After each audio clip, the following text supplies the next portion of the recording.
Fathers podcast is for informational purposes only and should not be considered legal advice. If you are going through the family law court process, particularly as a father, then this podcast may be relevant to what you may experience. Some things we discuss in these episodes may be triggering, and if you suffer from any form of mental health related conditions or subject to domestic or family violence and need any assistance, then please call 1-800-RESPECT and Lifeline. The views and experiences discussed by people on our show are not necessarily the views and opinions of Broken Fathers podcast or their guest speakers. We strongly advise you seek your own independent legal and professional advice, as the Broken Fathers podcast will not be liable, answerable, or accountable for any loss or damage or litigation resulting from discussions on our platform.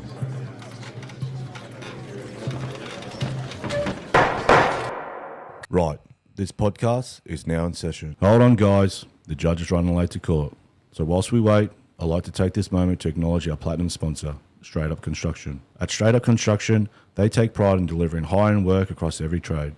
From new builds to renovations, no job is too big or too small. Director Luke Miller and his dedicated team tackle every project with integrity, hard work, honesty, and a commitment to delivering superior quality results every time. Straight Up Construction is built on the belief that strong foundations matter just as much in the bones of a home as they do in the heart of one. Families should stand strong, and every loving parent should maintain their right to be a part of their children's lives. Straight Up Construction believes that in true Aussie spirit, everyone deserves a fair go. That's why we're proud to have Straight Up Construction as our platinum sponsor. With their support, we continue to produce the Broken Fathers podcast and shine a light on the struggles of men who have been let down by the system. Good morning, listeners and viewers, and welcome back to the Broken Fathers podcast. In today's episode, I'm joined with Adam Coleman, a 38-year-old father of 4 kids hailing from Springfield, who is an operations manager. Adam spent 10 years in the family court system in 2 separate cases. He joins me here today. Mate, welcome. Hey, thanks for having me. Mate, appreciate you taking time out of your day to come down. It's a weekend, so you've taken time to drive down, join me here on the Goldie, so I appreciate that, and I think my viewers appreciate it too. Mate, with all my guests, before we dive into the negative vortex they call the family court system, I'd like to know a little bit about my guest, where Adam was born, what life was like for Adam growing up. Yeah, so I was born in New South Wales, born and raised. Not long, just moved up, only moved up to Queensland sort of end of last year. Yep. So spent all my life pretty much up until 6 months ago around like New South Wales, sort of like the southwest area. Yep. What suburb you grew up in? Liverpool born. Liverpool. And then moved out sort of Camden. Was that west? No, Yeah, southwest. West, yes, yeah. Yeah, so, spent all my life out in that sort of area. So, but decided 6 months ago, just need to get away, have an escape and sort of start afresh. Mate, growing up, what was life like growing up, schooling? How'd you go to school? Yeah, I was a hit and miss kid. I mean, if I loved the subject, I was top of my class. Yeah. If I didn't like subject, then I had no interest. Yeah. Went all the way, did my HSC. So schooling was all right, but knew that I wasn't going to get to university. Yep. So when I got out, just did a couple of TAFE courses and sort of pushed myself through there. And yeah. Mate, your parents, what was life like at home growing up? So raised by a single mum. Yep. Never met my dad. Oh, wow. That's a story which I'll dip in as well. Yeah. So yeah, I was always told, who he was and where he was, but just didn't want any part of me. But yeah, that's come to found out probably about 2 months ago now that I tracked him down, did a DNA test, and he's actually not my father. Oh, what? So yeah, so found that about 2 months ago. I found out. Should we address that now or later? No, we'll try and do the storyline and What was it like growing up, without a dad or not knowing?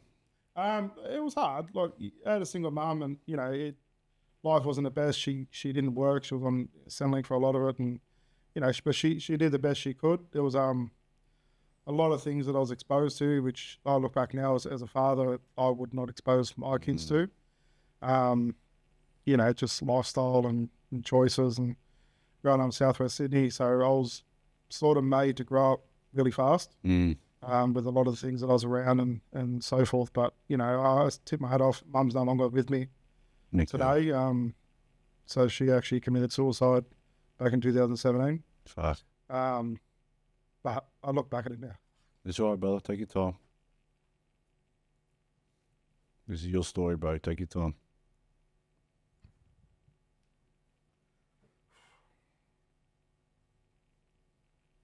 Yeah, she did. She did the best she could, and that's so I take my hat off to her for that. Yeah, yeah. Mate, siblings? No, only child. Only child. Yeah, Yeah. So it's just you and mum growing up. yeah. Me and Yeah. mum had one auntie that had a son, so I've got one cousin, Yep. and then I've got sort of like my mum's best friend growing up, so like adopted cousins that I've grown up with and still call cousins to this day. So yeah, What mum do for work? bits of everything. She, worked in butcher shops as the cashier. She Just grinding to support you. night jobs to get things done. So I was at home in bed. She got people to sort of come and say, well, mind me, so she could go work. But and no real career, just sort of in the sort of retail, wherever she could, whatever she could get. She had a lot of issues with her back as well, so she had scoliosis. So it sort of restricted what she could do as well. Back issues, fuck. Yeah, so which I think was what led her. So she did a lot of pain medication. She had addiction problems with sleeping pills, which was prescribed to the doctor to help her sleep, which that was a whole another situation. So yeah, went through all that. Yeah, I know what that's not scoliosis, but yeah, I talk about this, especially with the army boys, like, when your back's fucked, it's just like, I'd rather just have a broken leg, 'cause at least I can stand upright and walk around. Back, you're fucked. It just snaps you in half. Yeah. It's sort of restricted to what you can do. Yeah, man. Yeah. So seen her in a lot of pain, which was Yeah, back in 2016, 17, I had a mattress set up in my lounge room permanently. I didn't even used to sleep in the bedroom because my back would always give way. I was just always, at least in the lounge, with the TV to watch, and ended up end down. So no good. Mate, so growing up, single child, single mum, she's grinding. You getting up to any shit on the street or anything? Yeah. I was a bit of a rat bag as a kid. I actually often say to my partner now that if I met younger me now, I'd probably want to slap myself. Yeah. Is Liverpool like a rough area? Yeah. Yeah, okay. Yeah. So when I was in high school, got my first AVO, so I've done it when I was 16. True. From another student. Oh, wow. Come to line, found out he was trying to line me up to get bashed by other kids. So I just went and dealt with it myself, and okay. When I had go slapped on me when I was 16, so the police went to school, had to tell the teachers and everything, keep us separate in school, because obviously they couldn't tell me because I hadn't done anything in the school. But sort of starting on down the wrong path, but luckily sort of seeing life for what it was. Had a couple of people trying to draw me into the wrong direction, but realised that my life's about more than that. End of the day, my goal is to have a family, and that's where my commitment lies, and that's where my loyalty is going to lie. So beautiful, man. Yep. So went solo, and Mate, so you finished high school. Where do we go from here? Sort of. First job? First job was a butcher apprentice. Yep. That lasted about 6 months. Yeah. And then I sort of fell into the construction sort of industry, testing, tagging, like rigging sort of equipment. And then from that went into driving tower cranes. Oh, yeah. Which then got out of that, then fell into truck driving. So I drove trucks about 8 years, 10 years. Yep.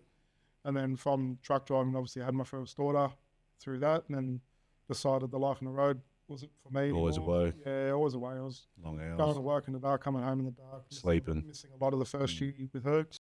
I remember I'd come home and I'd get home at 8:30, 9 o'clock. Daughter's probably 1, sleep in the bedroom. And I remember just going in the bedroom, laying on the floor, and she'd reach down, hold my hand. I'd fall asleep on the floor, and I'd sleep there for the night. Just her holding my hand. Hey guys, just a quick shout out to our gold sponsors. MCH Industries are a mining maintenance specialist company supplying solutions to the coal mining industry in the Bowen Basin and regional New South Wales. They supply superintendents, supervisors, leading hands, diesel fitters, tyre fitters, auto electricians, HV electricians, and trade assistants to assist. The mining one-stop shop for mechanical trades. MCH Industries are always looking for good blokes to jump on the team, so check out their Instagram for more details. And are you looking to buy, sell, or invest in real estate?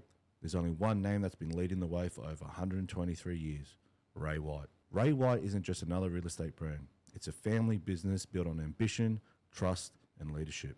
Today, it stands as the largest real estate group in Australasia, connecting people with homes and investments across the country. Whether you're a first-time buyer, a seasoned investor, or looking for that perfect home, Ray White is committed to delivering authentic, local expertise. Because real estate isn't just about properties, it's about people, communities, and futures. And when it comes to trusted leadership, meet Alex Illian, an ex-Army veteran turned dedicated real estate agent. Alex knows what it means to serve, to strategize, and to get the job done. Whether you're looking to buy, sell, or just have questions, Alex is here to guide you every step of the way, servicing the Geelong, Bellarine, and Surf Coast areas. Ray White, the name you can trust in real estate. Mate, well, let's rewind. So you meet how do you meet your ex? Obviously the mother of your child. So the first one, I'm getting a phone call from a friend of mine who I'm still very close with, saying that he had 2 girls with him to come meet him. So I was like, yep, sweet. So I went out, met up with him, started talking to my now ex. Funny enough, was telling me about how she's going through domestic violence with her current partner, ex-partner, who she had a child with as well. So me being the protector, obviously very naive to this world. So like, I'll help you, I'll get you through this, everything else. So sort of took her in off the bat, and I remember she walked away from court from her daughter, said, no, I'm not doing it. Couldn't afford it. So I remember paying for a solicitor for her, said, no, it's family, you fight for family. So, I was paying 15, 20 grand for a kid, never met a girl that I met a month before. Yeah. And I'll say, at the end of the day, you fight for family, you don't just walk away. Which she ended up losing custody to her daughter. But she got supervision, which let's say, end of the day, that's a starting point. It's good.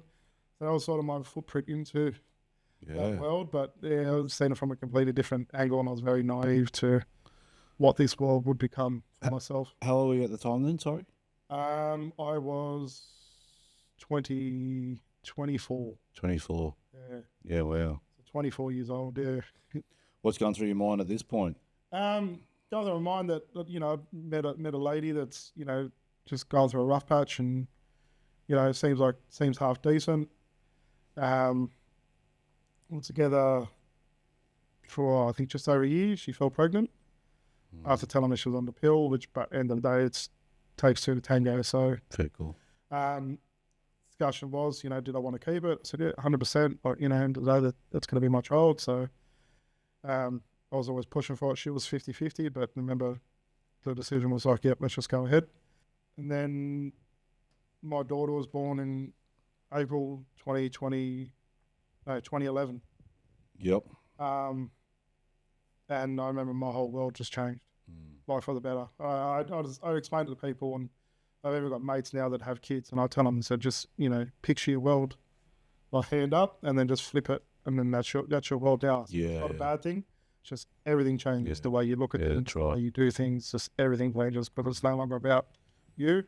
It's about the child you just brought into this world. Yeah, that's right. So wait, this is the same mother, the same lady, right? Yeah, that was going through the custody. Yeah.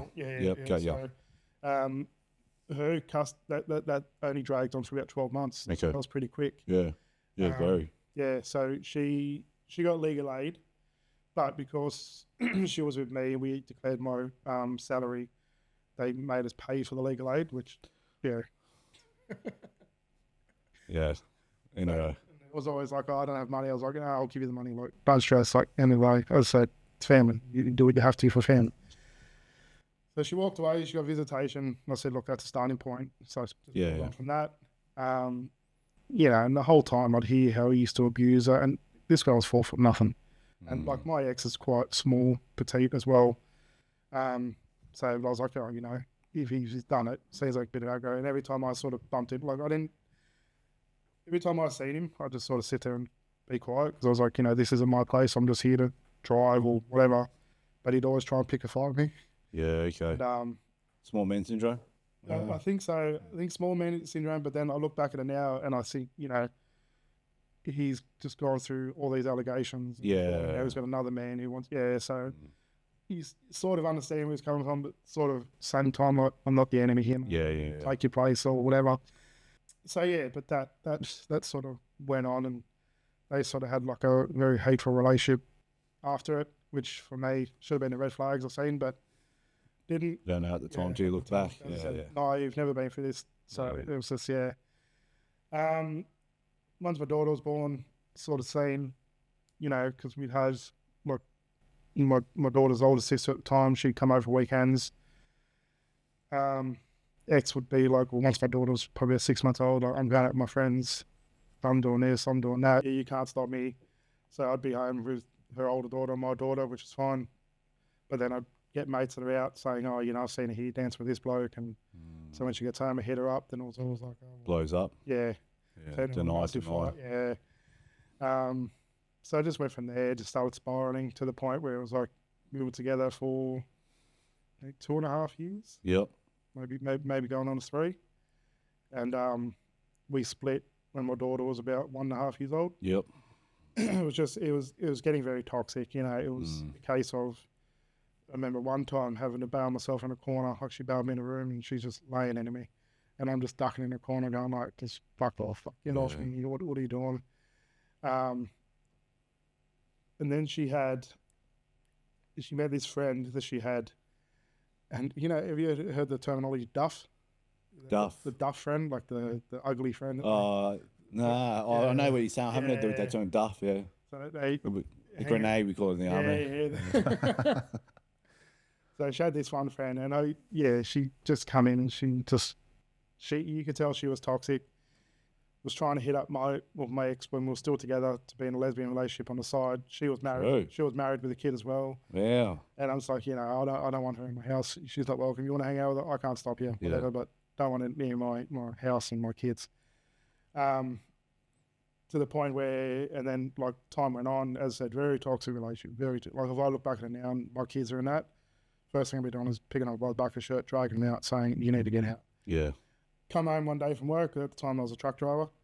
Come home from work to a note on my coffee table with the phone there. So she just had a prepaid phone. She left the phone there. And telling me she'd left me, not telling me where she's going, that she'd taken my daughter, and she's gone. So my first thing is like, where the fuck is she gone? Where's my daughter?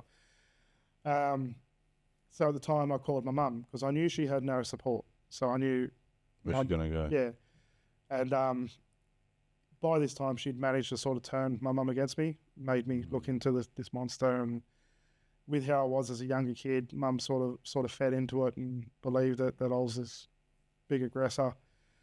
So when I called my mum, she's like, yep, they're here, they're staying here, they're leaving you. I'm like, yeah, okay, cool. I said, end of the day, I just want to sorry. See, that's right. My daughter, I just want to see my daughter. I said, look, she wants to leave, like that's up to her, like the relationship's well and done, gone, like it is what it is. Yeah, end up going around to my mum's house, which my mum then told me to leave, but then my ex then called the police. So then I got my first, like, a caution put on me about it. So I'm just trying to remember the timeline. No, you're right. Take your time, man. Yeah, so she was there for about a week, and then I remember her texting me, like my ex texting me saying she wants to come past the house, get some of the stuff. I'm like, yep, good. Just let me know when you're there. I'll meet you at the house, let you in. And so when she rocked up, sort of said, like, what are you doing? Like, when can I see, like, our daughter? When can I start? She's about what at this age again? 1.5. 1.5. Well, what year is this? Are we talking? This is just try and keep this timeline. About 2012. 2012. Okay, yeah, sweet. So she's like, I just want to get my stuff. I'm like, yeah, look, go. I said, I'll sit out on the front veranda. She had that one friend with her, and I said, you're not welcome in the house. Like, I don't trust you in there. I said, but said to the ex, you're more than welcome. Go in there, and I'll stay here, so I'm not clowning you, and you feel free to grab what you need. So I sat on the veranda, and then while I'm sitting there, her friends just arguing with me, going, oh, you're a piece of shit. You're this, you're that. My brother-in-law's a copper. Watch what we do to you. And okay, cool. I said, go get your brother-in-law. Yeah. Fuck you. Like, what are you going to do? I haven't done anything. Yeah. Little did I know. So from this, she's walked down on the street, so the ex inside the house, grabbing what she needs. I'm out in the front veranda. We had a fairly large front veranda, pergola, whatever you want to call it. She's gone down to the car, she's on the phone. Next thing you know, I get police rock up from our local, so like Liverpool police. So they've rocked up. I'm sitting there on the front veranda. They're like, oh, you know, we hear allegations of you threatening the females. I'm like, I haven't said anything. Like, sort of told the one out there, you're not welcome in my house. I said, but my ex is currently inside grabbing her stuff and what she needs. I said, so I haven't threatened anyone. There's been no threats. So as we're doing this, is a female police lady, by the way. She was actually a nice one. Oh, really? Yeah. So talking to her, she's like, oh, yeah, look, just all good. Just stay outside. Let her. I said, yeah. Look. She's just stood there with me. Next thing you know, another police officer rocked up, but he was by himself. He's walked up. So he's walked up. He turned around and said, you know, what are we doing about this? We need to arrest him.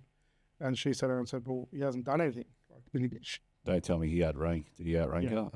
So they actually had a verbal argument on my front lawn, to which she walked back over to me and said, Sorry. I'm really sorry, but he outranks me and I have to arrest you. Now, I can read these stories before you even tell me. Yeah. You know?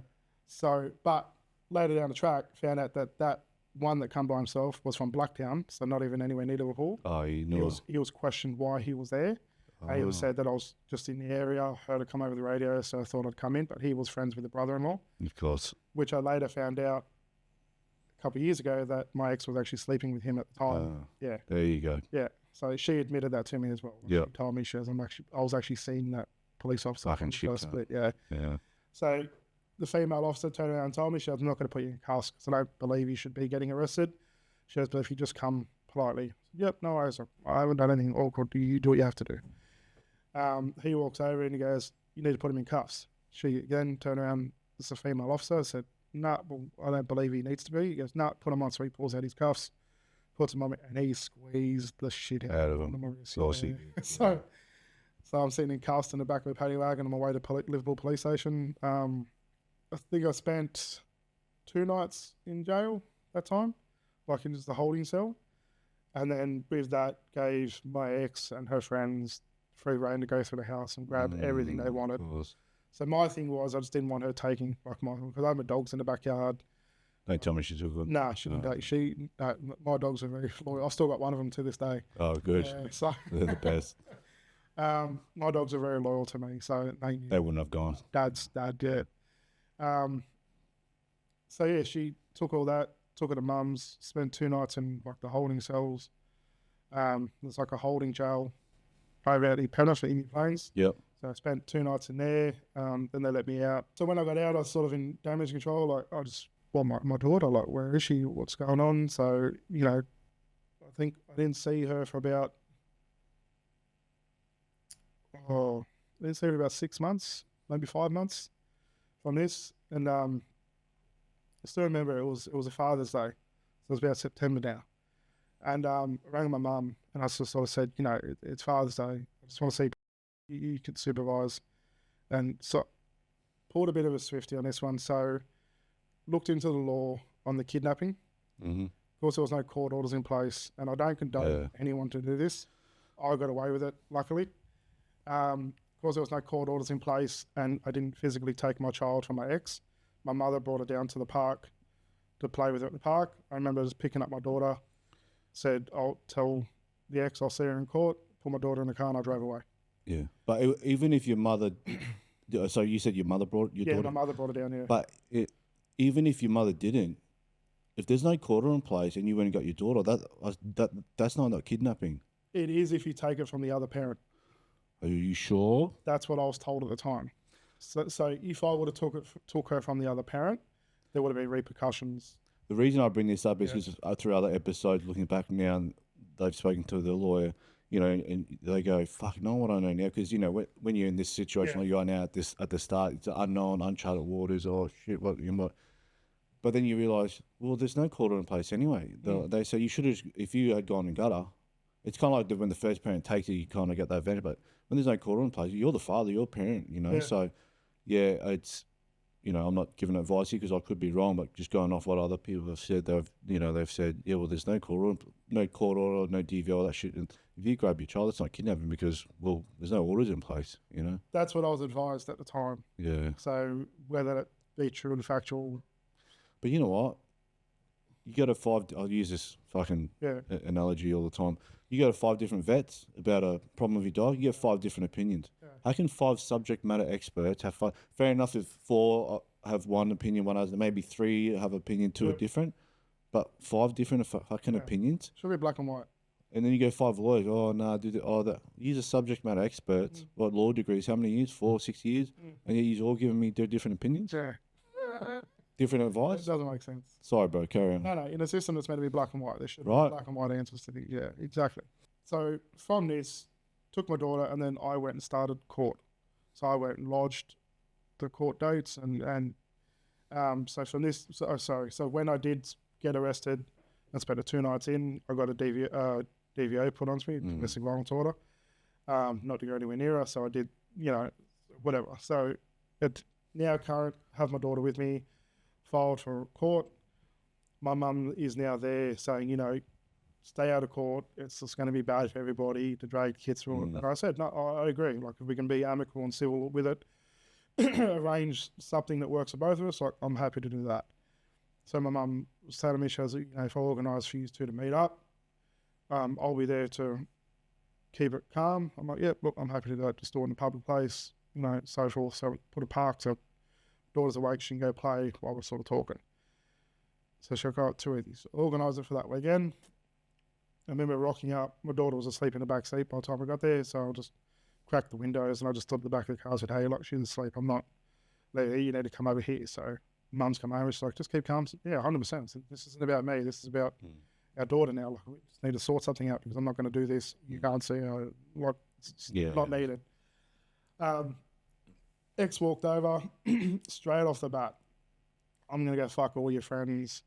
I'm going to do this. And I'm like, yeah, cool. I said, so we're not talking about child? Yeah. She goes, I'm going to do this. Fuck you. And I'm like, you know what? Fuck this. How petty. Oh, yeah. Lunged at me, punched me in the face 3 times, and then spat in my face. Like come on. Cool. Pushed her off me, which she then did fall on her backside. She got up and she goes, watch what I do to you now, cunt. And I'm like, my mum by this time was running over. She tried to give us space, so she's come running over. And she's like, stop. And I remember telling mum and saying, this is what I've been trying to tell you that she's like. It's not me, fucking her. So she's jumped in the ex has jumped in the car, taken off back to my mum's house because that's where she was staying. My mum was there. She's broke down. She's like, I'm so sorry. And I'm like, no, well, this is what I've been trying to tell you. I said, you do want to believe me? This is what I've gone through for the last 2.5, 3 years. This is what she's like at home. This isn't the first time I've been punched. This isn't the first time I've been bailed up. There's her true colours in front of you guys. Yeah. I said, but everyone looks at me, this big bloke, tattoos, aggressive, just, So, yeah. So while I'm still standing there talking to my mother, my daughter's still asleep in the back of the car, I get a phone call, Liverpool police station. Mr. Coleman, you need to come hand yourself in. No worries. I'll be there. I just need to make arrangements with my daughter, and then I'll be there. Well, you need to come here now, otherwise we're going to come and arrest you in front of your daughter, and we'll see when she witnesses that. I'm like, cool. So remember taking my daughter to my cousin's house. My cousins were very involved with her in the early age. So I took my daughter there and I said, hey, I need to go do this. My cousin then come with me. So my daughter stayed with his wife and his kids, which she's got a cousin who was only 1 year older than her. So they sort of bonded real quick and played together and everything else. So from this, got arrested again. DVO was in place, so breached DVO. I remember walking to the police station, the police officer questioning me, and I showed him, because he's like, oh, she's alleged you laid hands on. I said, well, mate, she's 5 foot nothing. Tell me whether there's even a bruise, a hair pulled or anything. I said, and I pulled my lip down and I said, I've got a split lip where she's clocked me in the face 3 times. Still had the golly on my shirt, wiped it off, and I said, that's the golly she spat in my face. And to this day, this is the part that breaks me. But the response from the police officer from Liverpool police station was, you're a big boy, you can handle yourself. As soon as I heard that, my heart sunk, and I'm like, here we go. I'm like, oh, I'm fucked. Like, it's not going to be good. This was 2013 now? What we coming in? Yeah. 20... Yeah, it's probably still 2012. 2012, Tail end back. No, actually, yeah, this is 2013. 2013, so, yep. Beginning early 2013, so roughly about March. Yep. Or even February maybe. So yeah, from that I was just treated like a dog. I was taken in. undies off, bend over, cough. Like I was given the whole run. Spent two nights again in the holding prison at Emu Plains, and then basically transferred me over to Silverwater. They classed me as medium security, and because there's no medium security, I was placed in the maximum. So I was in there with like all the rapists and murderers. And I was in there. The time that I was in jail was when, remember that dad from Hey Dad? Oh yeah, I remember. Yeah, And Roger They're throwing all the thing and poo at him and shit. Yeah, and Roger Rogerson. That's it. I was in when they were put in. Oh, true. Yeah, so I remember that being the big talk of it in there then. Whatever happened to him? Is he out now? I don't know. Roger Rogerson's dead. Yeah. What's the Hugh Grant? No, Hugh Grant. The Hey Dad. What's his name? Yeah. I don't know, but I think he's still in there. Is he? I believe. Yeah. I haven't heard anything different, but yeah, that was an experience. So I spent 3 months in jail over that. Yeah. So spent probably about first month and a half in Silverwater remand. Yeah. As a medium security, which then actually placed me in maximum. So I'm in there with like cellies, and they're saying, like, I stabbed 3 guys at a party, one of them died. What are you for? I breach your MVO. Yeah. What the fuck you doing here? It's crazy. The amount of, like the, my dad's correctional officer, but I've worked with guys they worked in it's a different state, so they're like they're not ERT, they're like they get called out down in Victoria, I forget what the SSG or something, but they would see guys' records and like, what are you in there for? He goes, send a message in capital letters. I mean, what's that swear? He goes, it's classed as aggressive. You're in here for sending a message in capital letters, not even a swear word. Yeah, so what the fuck? So I was told with the whole DVO, AVO stuff, that you physically don't even need to do anything. If that person just feels threatened, then that's it. That's breach of. Yeah, bro, don't get me started. You could just walk in and just have an angry look on your face. Yeah. And that's classed as breach of your DVO, AVO. 26th of May this month, they've got these new laws coming in where Queensland police officers can hand on the spot protection orders now. It's called Hannah law. If you're being coerced, control, how do you prove that anyway? Yeah.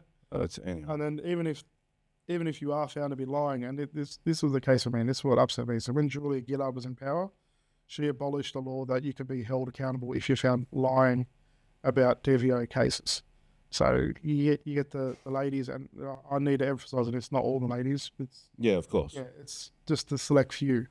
So if you have false allegations placed against you, and it's later found out that they were untrue, there's no law to say you can then be charged for lying in court. What state are you on at time, New South Wales? But see, perjury's in. There's perjury in New South Wales. I've Googled it. But why does it never get used? I know. Apparently it was, so when Julia Gillard was Prime Minister, course. She squashed it.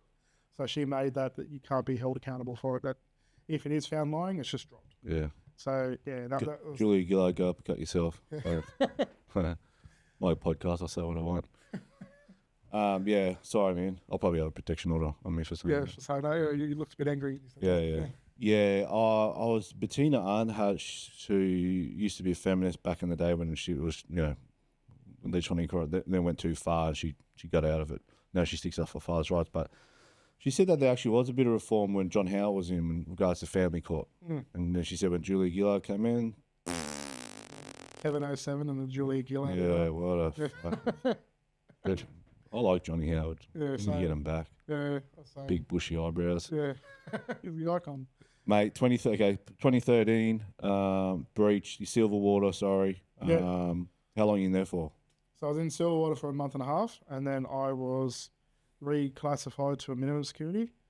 I wasn't classified yet, but they told me they were going to move me. So the options were Goulburn or Bathurst.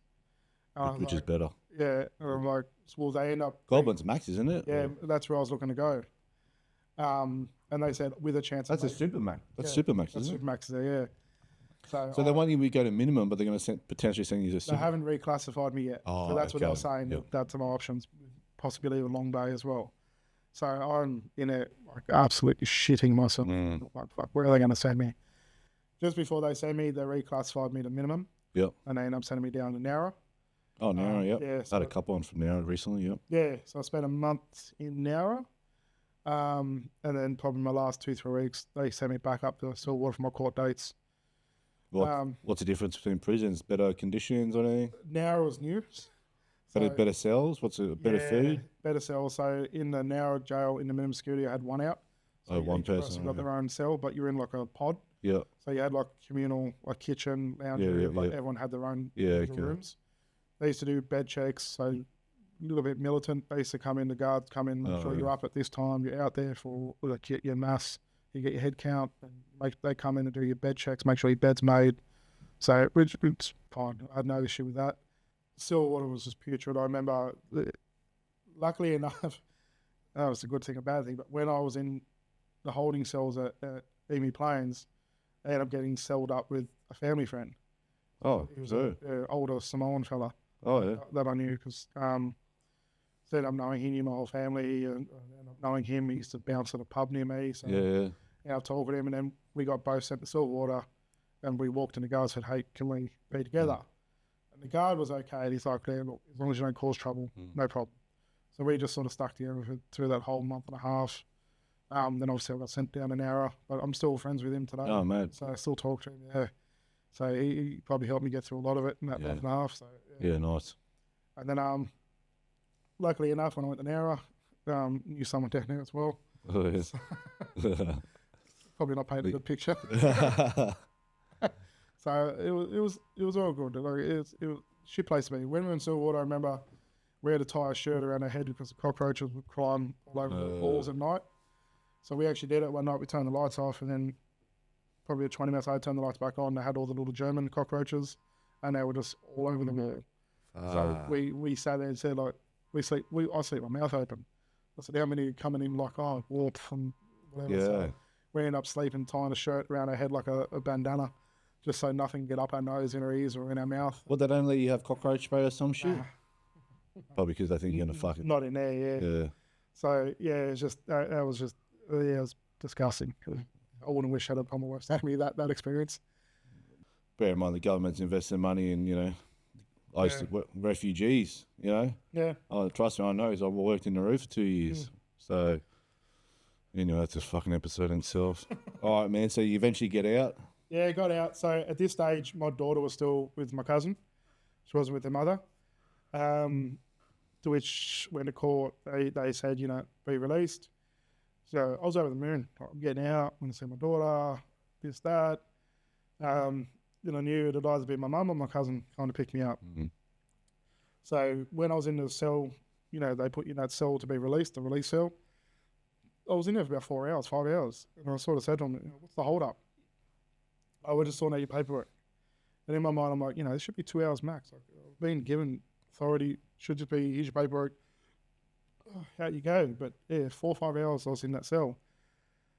When I was finally released, I walked out. I remember walking out the door, big grin on my face, happy, like, done, to my cousin's wife on the ground crying and apologising to me, saying, I'm so sorry. My first reaction was like, what the fuck's happened? What's going on? She took her. So what happened was Liverpool police heard that I was being released, called through to the jail, said you need to delay him being released. Yeah, of course. So they've gone and picked up the ex, raced over, and then because obviously my cousin's wife had no legal rights to her, the mother obviously has legal rights, they forcefully took my daughter from her hands, and that's when it sort of all began again. Man,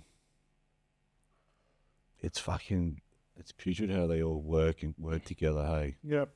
Like, All right, so they've taken your daughter, they've stored your release on purpose to go grab your daughter. You get out, you come home, you've been informed of this. Where do you go from here? So from there, I'm straight into family court. File for paper. Yep. So do you see a law firm? Yep, seen a law firm. What's your state of mind? It's for the other fathers that could be potentially going to a law firm for the. What's your uncharted waters, right? Fuck, what do I do? What do I expect? Yeah. Well, so when I had with the DVO case when I was in jail, I had so my daughter's godmother, her brother's a barrister, so he represented me for that one. Right. And I remember him coming down to the cells and saying to me, mate, what did you do? Like, you got 2 police stations gunning it, they're throwing everything at you. I'm like, yeah, cool. Yeah, and even he said, he goes, when you get out, you need to move out of the area. You need to physically move. So when I got out, because I lived in sort of Liverpool area at the time, got out, moved, went over to sort of Campbelltown, Camden.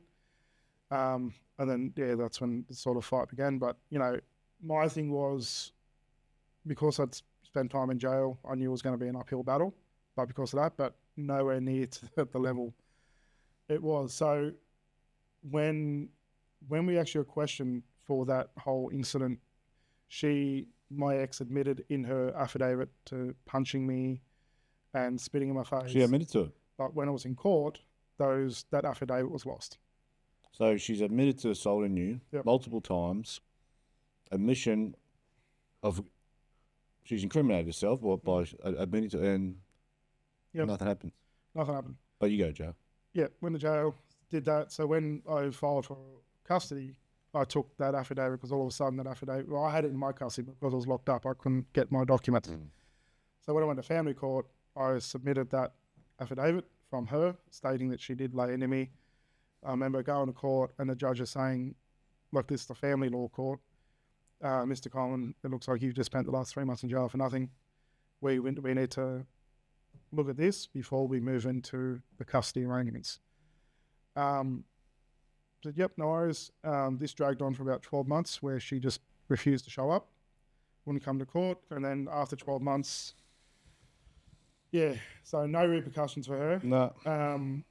The only good outcome I got is I then got 100% sole parental custody of our daughter, Oh, wow. Yeah. So how did that come about? The judge basically said in the final day, if she doesn't want to come and face me and deal with what has happened here, then I'm awarding you 100% sole parental custody, and she's you have to give me this judge's name after. Because I write down all the judges' names. Shit, I don't have a good judge list. Oh yeah. So she'll be the first one I put on a good one. Well, he did a one at the beginning. It was just against you. Yeah, but then. What call was he in? Just so I know. Parramatta. Yeah. So I remember walking out, and I was over the moon. Like, I get to see my daughter. I get to have her back. And I still remember this day. She was about 3.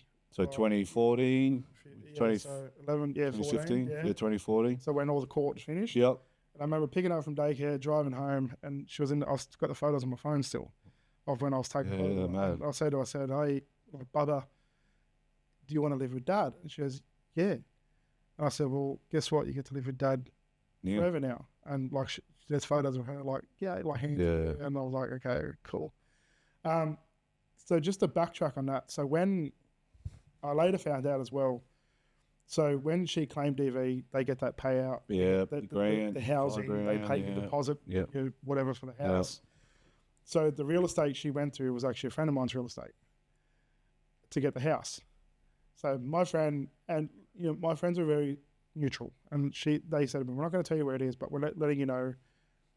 Breeze with her. She got this payout. Like the government's paid for all this stuff. She seems okay, just to let you know. Yeah.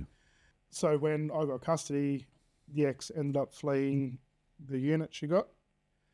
Your daughter's still with you though? Yeah, with me now. She flees a unit. Yeah, so she fled a unit, moved in with a boyfriend at the time, but left all my daughter's belongings, beds, toys, everything in the unit. Don't tell me, and then you go there and they try and breach you for something? No. So my friend who's real estate, because she had to take the condition photos. Yeah. I had everything for my daughter already, so I didn't need any of it. Okay. There was no real standout toys that she needed or anything, so she had a room full of chocolates. Yeah. So she sent me photos of the condition report. So all her personal stuff was taken, but all the kids' stuff was left behind. Mm. I was like, that's disgusting. Yeah. That's putrid. Yeah. So moving on, and successfully had my daughter. Trying to juggle, working full time, having a daycare. Had a lot of help from my cousins because at the time I was still truck driving. Like when I went back into truck driving. So used to have a key to my cousin's house. So early in the morning, 4 o'clock in the morning, I'd go in, let myself in. Daughter still said, Mum, they had a bed for her in the house. Used to tuck her in, put her in bed, go to work, and then I'd pick her up from daycare after that. So that worked for a little while, and then sort of realised that I need to sort of get a different career and something that's more easier to manage your time and whatnot. I'm sensing there's a, what's this saying? There's a spanner that's going to be thrown in the works here soon. So with all that, I've always maintained that she needs to have a relationship with her mother. I've never once kept her from my mother, which later down track, people have told me was silly. But Well, that's rare because you obviously told me how many kids you have, and Yeah. I can see the spanner coming in. Yeah. Which I won't judge because I know when people will judge, Yeah. but until you're in their shoes, their emotions, Just don't know. Yeah. So 10 years I had her successfully. In that 10 years, like no incidents with anyone. In that 10 years, probably had 3 instances where her mother tried taking me back to court, false allegations. There was one, I'll got to tell part of the story, but I got to back. Yeah, you're right. Mate, your story, brother. So in the meantime, got another girlfriend, was with her, and when we split, this ex, the first one, tried coming back to me. You know, gave me the whole spiel, you know, we were young, we were naive, and, you know, we made a lot of mistakes. And my response was, you know what, just let's work at being friends and so you can be there more for our daughter. That's all we need to focus on. As soon as I said that and shut her down, it started, you know, he threatened me, he did this, so I was back in front of the police. DVO back on me. Yeah. So sort of said, you know, and I told her, I said, I'm not going to fight it. If you want the DVO, you can have it, but I'm not going anywhere near you while that DVO is in place because I'm not risking it for our daughter. Mm-hmm. So I said, just be mindful. If you proceed with this, you won't see our daughter until that DVO is done because I'm not risking it. Yep, I don't care. I'm still pushing for it. No worries. So, yeah, for it was 12 months. 12 months that DVO was in place. She didn't see our daughter. Reached out probably twice, and I said, just when that DVO's dropped, no problem. What's that? Sorry, Kev. What's that show you as a mother to say I don't care? Like you're saying if you're not going to see your daughter for 2, I don't care. Yeah. You know what I mean? What's that show you? What type of mother are you? Well, early in the breakup, there was a case when she had her other daughter coming over as well, but couldn't have overnights. So what I'd arranged in the meantime is my daughter would go to my mother's house, and then my ex would go to my mother's house because although my mum was aware of what she was like now, my mum's stance was always, I'm doing this for the grandchildren. Yes, right. Like, end of the day, that's the mother. But then my mum would ring and say she'd always be late. She wouldn't spend time with the kid. It's just like she used to sit there and say, go spend time with it. Go in the kitchen. Go make something with it. Go cook. Do something. It was always, no. Yeah, so, and then like would admit to my mum that, you know, she had a boyfriend who didn't want her to have kids, so she couldn't have the kids around him. And she had another boyfriend that he was a mechanic and she was using him to fix a car. And as soon as that was done, she pissed him off. And she was just bouncing around. Sad, bro. Yeah, bad environment for the daughter. So that's why, with that, I was happy if it was done at my mother's house because my mum could sort of monitor. And there was no time limit. You want to be there 6 hours. My mum was comfortable with it. My mum even said, if you want to spend the night here and spend the night with her, you're more than welcome. There's a spare room there. Like, I was always trying to work around her, but I was always like, no, she'd come out for about an hour or two and then I'm going. Yep. So that went on for a while, and then that basically went on until my mum passed away in 2017. So in between this, started dating again. I'm trying to think of the timeline. I think 2015. Yep. Started dating someone else, and this someone else was someone I knew from primary school. This pissed her off, your ex? No, you said no? Okay. No. Oh, it did, but it didn't. So she was at the point where she didn't care, but obviously, like, I don't want to around another court daughter. The first ex is very self-centered. Like, she cares if it affects her, doesn't care. So I started dating this other lady, like the other partner, about 2015. Found out very early, like I was told by her that she couldn't fall pregnant if we ever stayed together long enough that she'd need to get IVF. Or, yeah, cool. Lo and behold, 9 months later, she's pregnant. Sorry, I apologise. I preempted before when I said the Spanish come in the works because I knew you had more children. I thought you end up going to have another one with. No. Yeah, so I withdraw that statement. So sorry, man. Sorry, I shouldn't have jumped to conclusion. Sorry, keep going. I learned my lesson, but sort of didn't learn. Yeah. So 9 months with this other one. I got a backflip to another thing that I missed as well. Next, I'll keep this one. Sorry, I'm just trying to. It's a 10-year timeline, so I'm trying to remember where things sort of lie. So started on this other girl, which I've known since kindergarten. sort of tail end of high school, we sort of stopped talking. She went different path on different path. But after high school, started talking again. Sort of got together 9 months into it. As I said, gave me the whole thing that if we ever decide to have kids, had to be IVF. 9 months later, she's pregnant. Nice. She broke down. It was a case of, what do you want to do? She says, well, I'm going to keep it. I'm like, yeah, that's cool. Well, at the end of the day, I did it, except, it's another kid, so I'm happy, whatever. That's when it started. So it became a case of she was then very anti my first daughter.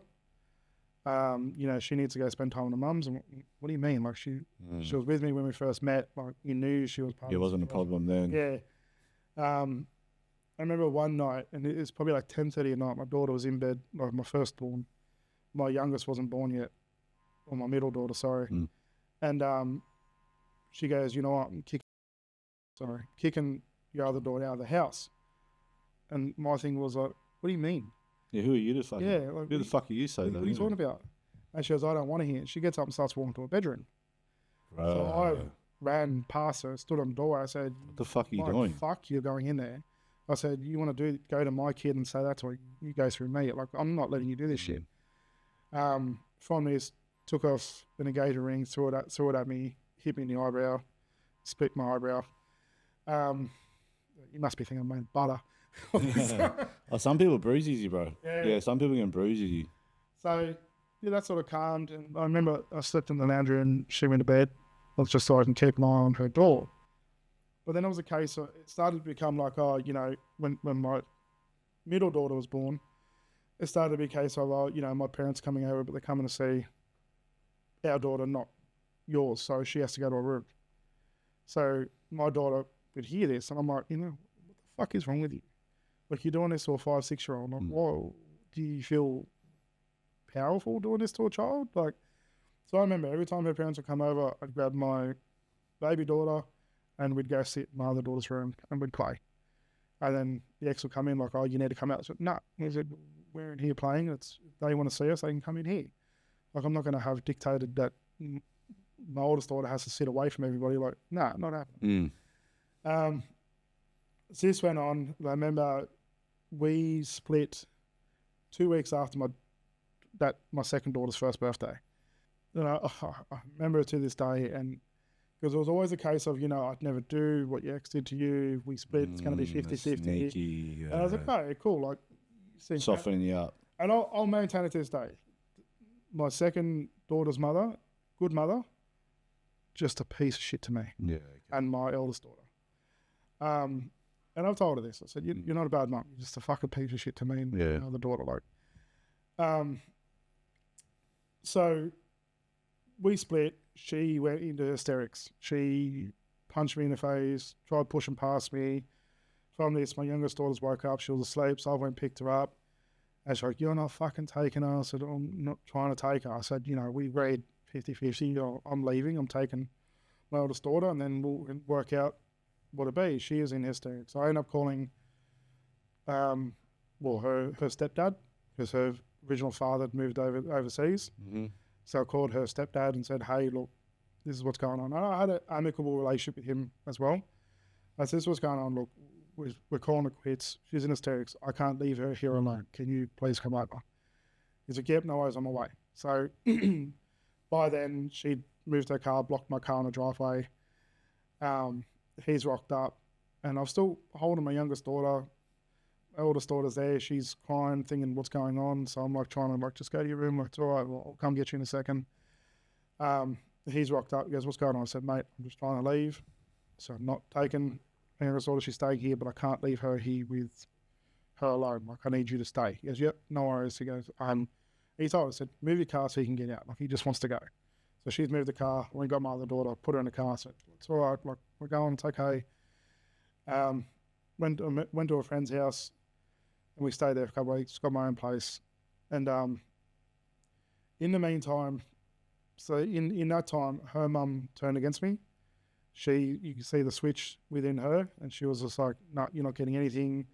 And I remember her saying to me, before her stepfather got there, you proved yourself innocent against DV once, good luck proving yourself innocent twice. So also on the tail end of that, sorry, when a judge gave me full custody of my eldest, the solicitors told me, do you now want to fight the charges that were put against you for DV? And they said, it's going to cost you another 40, 50 grand. So by this time, I was already 100K in, 110K in. I turned around and said, look, I can't afford it. Like, and they said, well, look, you've got your outcome, you've got your daughter, just leave it, let it sit. All right, cool, like, whatever. I've got my daughter, that's my main objective. You can call me, put on me what you want as long as my daughter's okay. So yeah, so that's where her thing come from. You've proved yourself innocent once, good luck proving yourself innocent twice. So I remember thinking as I was leaving, going, fuck, here we go again. So I left, and I was a bit more strategic with this one. So I remember for 12 months, for the first 6 months, so I didn't see my youngest daughter for about 3 months of it. And then for 3 months to 6 months period, I was allowed to spend time on her mother's front veranda. I wasn't allowed to leave the front veranda with her. So I was like, you know what, if that means I see my daughter, and like the veranda is probably the size of this room. Yeah. How do you entertain a 1-year-old? Yeah. Yeah. So, but then inside her mother would put cartoons on so my daughter could hear the cartoons. Lose focus. Yeah. So, Entrapment. But at the end of the day, it was time my daughter, and I was like, you know what, I've got photos of me and her on the front veranda taking a photo. And then it went from the 6 month to 9 month period. I was allowed 1 hour at the park around the corner. Yep, no worries. So X used to live 10 minutes from me where I moved to, but her mum lived over an hour away. She used to make me go to her mum's to pick up the daughter, take her to a park. Like instead of just saying, meet me at the park, you can go sit in the car, whatever you want. Or it's like, you need to drive to my mother's house, I'll meet you there, you can take her to the park, this park, that's where you can take her. I'm like, no worries. So I complied with everything. It wasn't argumentative, just like, yep, too easy. As long as I get time with my daughter, I'm happy. And so she gets time with her sister as well. 12 months hit, and I remember saying to her, hey, look, it's been 12 months. We need to put something in place. I need more time. No, take me to court. So I said, okay. So I ended up filing pretty much right on 12 months. Filing for the court for custody. Use the same law firm? I used the same law firm, because they knew my backstory and everything as well. As soon as I did that, that's when the allegations come out. He used to beat me. He used to do this. And I was like, we knew this was coming. Luckily, when we got to court, all those allegations, and so the solicitor she got, I end up knowing her solicitor's family through a friend of mine. And she's an ex-police prosecutor. So my friend told me, he goes, I grew up with her brothers, everything else. Be very fucking careful with her as a solicitor. Yeah, she's gone through a divorce. She's been burned. He goes, and she has turned around and said, I'm here to like the family setting. I'm here to make it hard for men. I'm going to only represent women. Yep. So my mate who knows the family even said to me, he goes, do not tell anyone you know me through put that and get that connection. And he goes, but I'm telling you, just be very fucking careful with what you do and what you say. And it was the textbook. He was abusive, Blueprint. he was coercive, he controlled. Bikie, junkie, accuser, rapist, woman basher. Yeah, he knows these people that come and kill her. It's just fucking... Same as me. Yeah. I'm lucky this time the judge seen it, and by no means was he on my favour. But he turned around and said, he goes, why have you only filed all this when he's filed for custody? Like, why is it only a problem now? Like, if you were a victim of DV, why would you not file it straight away and report it straight away? Like, why have you waited for him to file for custody 12 months after the relationship's ended to now say, he was an abuser? So he threw all that out. He looked at the previous case with the allegations and everything else, and he turned around and said, I don't believe there's enough evidence here to support it. But not in the exact wording, but basically said, no, I'm not buying into this whole DV. Every now and then they tried to chip it and add it in, but it was just, it was non-stop. So with that custody arrangement, that hit, and just as we were meant to get sort of towards the end of it, COVID hit, which then shut the courts down. So which then dragged on I think 4 or 5 years we're in court. I wonder if family court's well known to be backlogged now. I wonder if they were backlogged before COVID. I wonder if COVID caused a backlog. I don't know. I wasn't in family court before COVID, so I don't know. Yeah, I don't know. 'Cause my last case for my oldest daughter. How did that go? Well, how did that go? They went for 12 months. Okay. But that was because she wasn't showing up. So there was no one there you go, yeah. Plus, So, where was that? Parramatta? Parramatta, yeah. I don't know much about, Brisbane, fucking good luck. The lawyer that I've had on, he asked when I was going through the month and year, and he goes, oh, they were double backlogged out, now they're triple. Yeah, well, yeah. And this is the thing, you got fathers who are on edge. They just had the whole world torn from them. They've lost everything. You know, some situations lose the house, lose the dog. As you've seen, Albanese's come in now and said they're even entitled to the dog. Yeah. Like, Let Johnny Howard. Yeah. Johnny Howard, if you listen, mate. Hey, like a dust off the boots. Yeah. You're back. Yeah, sorry. So yeah, it's the hard thing, you know. And it's sorry, real quick. There was a law firm uploaded the other night. They're saying that now, if you go to family court and DV's involved, you're entitled to more of the property pool. So you're encouraging, you're giving all this incentive. Oh, I'm entitled to more if I do. Like, you're just constantly giving more. You get the dog, you get more property pool, but there must be DV in place. Well, hello, everyone, DV. Like, fuck me. All I need to do is say those three magic words. And the sad thing is, there's some law firms out there, like I've met fellas that are, you know, the breakup, it's a bit messy, but they're communicating. The kids aren't involved, but they're like, we need to sort out the property pool. Sure. They'll go to a law firm, like, I need to sort out this property pool. And they're like, this is the law firm. No. Let's put a DV on them. Like, what? No, I'm just here to do a property settlement. No. You got to put a DV on them, because DV on them, we're going to get more. You're going to get more of this. So these law firms need to be held accountable.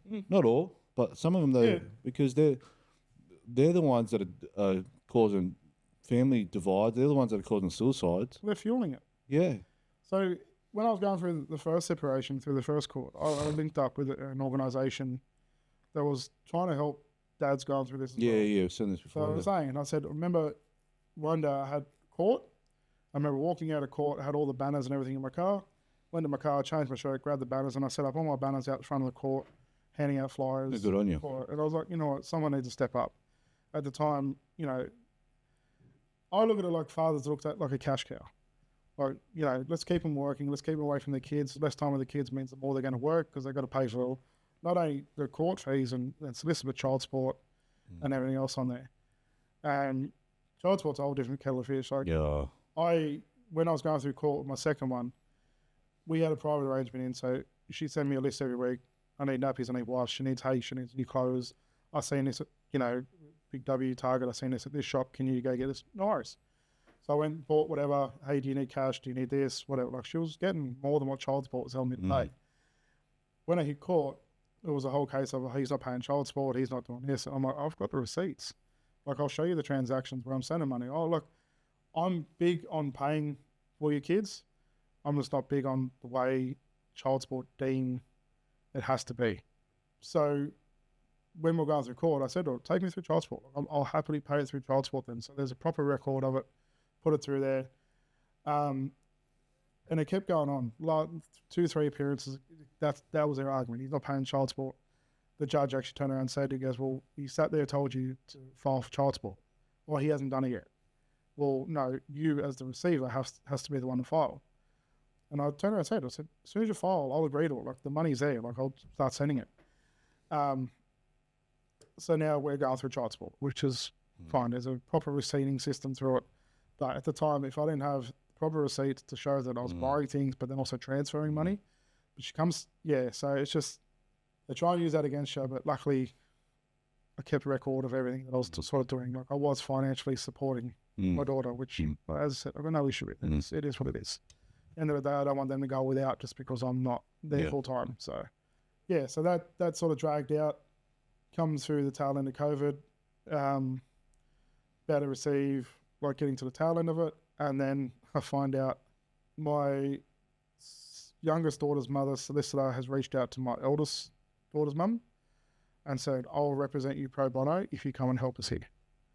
Because obviously there was the charges and everything else, which I didn't fight to get lifted because I didn't have an extra 40, 50 grand to get. So that comes. So then it become not only coming to the end for my second daughter court case, it came to I'm now fighting for my eldest again, which my eldest at the time, she was about 12, going on 12. And in this time, she was spending time with her mother. Like she was going, like my eldest daughter said she just wants to go every second weekend. She wants to have a weekend with dad and a weekend with mum. I was like, done. Like, that's what you want. That's what you're getting. So I was always said to her that, like I always had the conversation with my oldest daughter that if you want more time with mum, just tell me. So when she tried going for custody again, piggybacking off this one, I remember sitting my daughter down saying, well, do you want to see mum more? And she's like, no. I'm like, why? She goes, because I don't get looked after, Dad. Like, I just want to stay here. Like, she goes, I only go there so I can see my older sister, because she had the older sister out of mum's house as well. And I'm like, okay, cool. I said, because, Dad will continue to fight. I just need to know that you want me to fight. And so my daughter's like, yep, no, I only want to go every second weekend. Dad does. And it was always there. Like, if you ever want to spend, like, go there, see her on a Wednesday after school or whatever, just tell me, I'll get it organised. So from that, went to court. The first ex then pulls out because I think my daughter must have spoke to her, or she must have spoke to my daughter when she was there on the weekend. And because my daughter come home, she goes, I told her, Dad. I'm like, what'd you tell her? You didn't need to tell her anything. What are you talking? She goes, I told her that if she makes me go there more, I'm not going to come. I'm like, well, you didn't have to do that. I said, but okay. So from that, she's dropped out, back just with the one, dealing with that. Orders are made, but it was so in the first one, I was made to do, sorry, probably should touch on. You know what I mean? I was made to do the parenting after separation course, the circular security course. I've done that one. Did all them. What's that first one? You said I haven't heard of that one before. Parenting after separation. Yeah, so right. It's a course to try and help. Did she have to do that? No. Of course not. No. Of course not. Your mother can't do the course in family court. The father has to do it. Yeah. How long does that course involve? How long does that? The circular security for me was what I did every Wednesday night for 6 weeks or something. Yeah, as I say, that one was about six to 8 weeks, and I think the parenting after separation was 12 weeks. 12 weeks. What, like one every night? You tune in one every night? Once a week. So I went in, it was done to... Was any beneficial though? I haven't done that course. Do you feel there was any benefit from it? Not really. Like, it's a tick in the box, it's right? Stuff that I wanted to do anyway. It's so... and. It's, working to be amicable, take the emotion out of it. Like, and I was like, my emotions checked out. Yeah. And it's like, for me, it's just about my daughter. Like, she go see her mum as long as she's looked after her. You're telling me stuff I already know. Yeah. So with this ex now coming to the final, the second one, it was, you need to do a men's behavioural change. Yeah, I've done that one too. Yep. And then, so we turned around, like my legal team turned around and said, but he hasn't been charged with DV. Like, there's no, but this is from 8 years ago or whatever.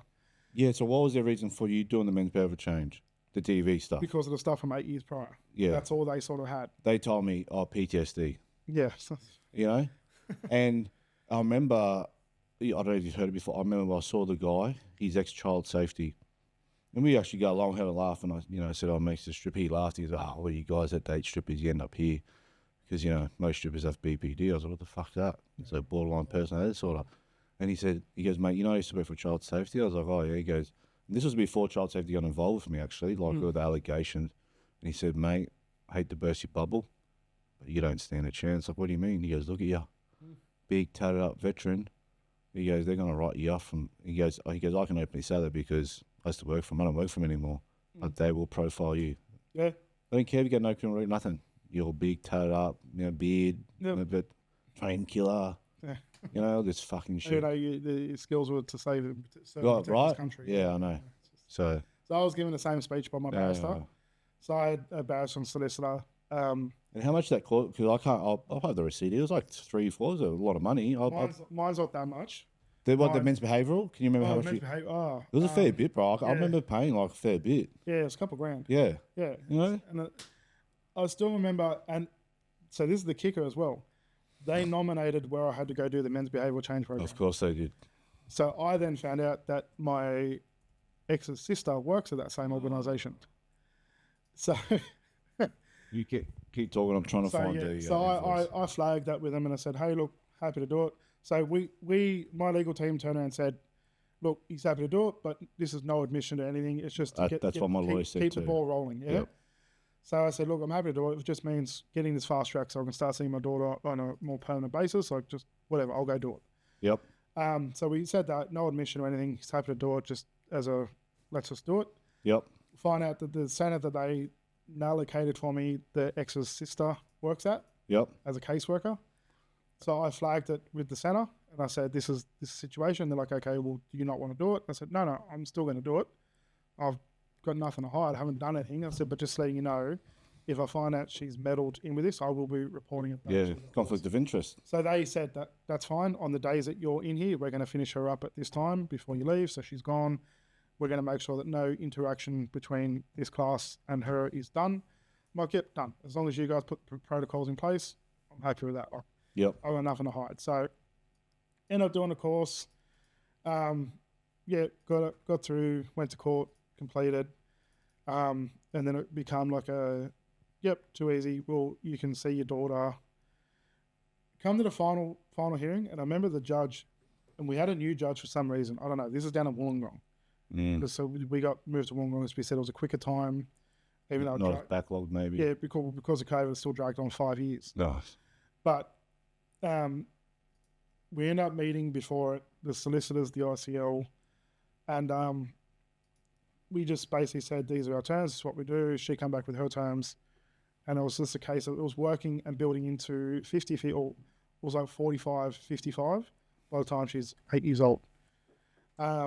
Which I said, you know what, I'm happy with that. Let's just lock that in. So I went before the judge, back in front of the judge, said, look, we've come to an agreement, it's what we're going. Judge has passed it, and then turned around and just tore shreds off me. If this would have won court, you wouldn't have got anything because you passed. And I'm sitting there, and I'm gobsmacked. I'm sitting there like, and I'm like, what the fuck is going on? Like, I haven't been found guilty of anything. I haven't done anything. Nothing's happened. I haven't been charged. Common sense doesn't prevail in the family court. Yeah, and he goes, oh, because you're prior for 8 years. Oh, before. yeah. Fucking. And in my head, I'm like, okay, cool. But in the reports, it's like the family law court from Parramatta states that, this is what's happened. And because she's failed to appear, you'll award 100% custody. And in my head, I'm thinking, how have I had full 100% sole parental custody, no issues, not even a call out, and all of a sudden you're sitting there saying I'm not good enough to have my other daughter? Like, how the fuck does this work? So that reminds me. We'll just pause there real quick because I just want to write down. I just want to search to see if I can find out. Yeah, sorry, we'll continue from here. Yeah, so, sorry, man, but where were we? Oh, yeah, you had a shit judge carrying on like a pork chop. Tore shreds off me so that it was passed, finalised, but then once he'd finalised, he just tore shreds off me. Basically, he called me a piece of shit without calling me a piece of shit. And I remember sitting there, and even my solicitors looking at me like, holy shit. And I'm like, you know what? I've got finalised, I don't give a fuck what you say. Like, I didn't say this, but in my mind, I'm like, I don't give a fuck what you say. What you need to say, I don't give a fuck. The orders have been made now, like, I get more time with my daughter. And it was a sort of a build-up time. So by the time we sort of hit final, I was getting her Saturday, Sunday, but no overnight. Because the ex knew with overnights comes less child support. So Tick. yeah. So it was awarded overnights. Pick her up Saturday, drop her back Sunday with an overnight. And then I think it was 6 months down. It was pick her up Friday after school, drop back Sunday. So it became 2 nights. And then all sort of building. So when it hit her 8th birthday, so this all hit the shit again just before she turned. So she turned 8 September last year. That was sort of building, no issues. I had issues with the first ex again. Dropped my daughter off to her one day. And by this stage, we were somewhat amicable. I had another partner now who I've been with now going on 6 years. Somewhat amicable to the point where I dropped my daughter off to her house and then pick her back up from there because she just, I just said I'd commit to dropping them off. Dropped off one day, and my rule was always, she's not to have social media. She's still too young. So the weekend she's at her mum's, I get a text message. So this is my first ex, I'm my eldest daughter. Yep. I get a text message from one of the mums from the school saying, hey, does your daughter have Snapchat? So I'm like, no, she's not allowed it. She has, well, I'm telling you she does, and started sending me screenshots where my daughter is being you could say a smart ass to the other kid, but then as soon as the mum jumped on and said, hey, this is so-and-so's mum, like, come on, like, this isn't you, it was met with a fuck off, you don't tell me what to do. So she sent me the screenshot. So I've sent it straight to my mum. Does our daughter have Snapchat? I was like, no. Like, we made it clear. You told me. So cool. And I said, well, I'm going to come over. I'm going to show you these screenshots because she has it. Like, whether you know about it or not, she has it. So when I got there, my daughter come out. I said, and I'm big on lying. Like, do not lie to me. Like, you tell me the truth. And I've always said to my daughters, I don't care how much it's going to hurt, just always say the truth, because then it's done over, the band-aid's ripped off. And I said, even if you think Dad's going to get upset, just tell me the truth and we'll deal with it. We'll work through it, whatever. So as soon as my daughter came out, I said, do you have Snapchat? She goes, yes. I'm like, okay.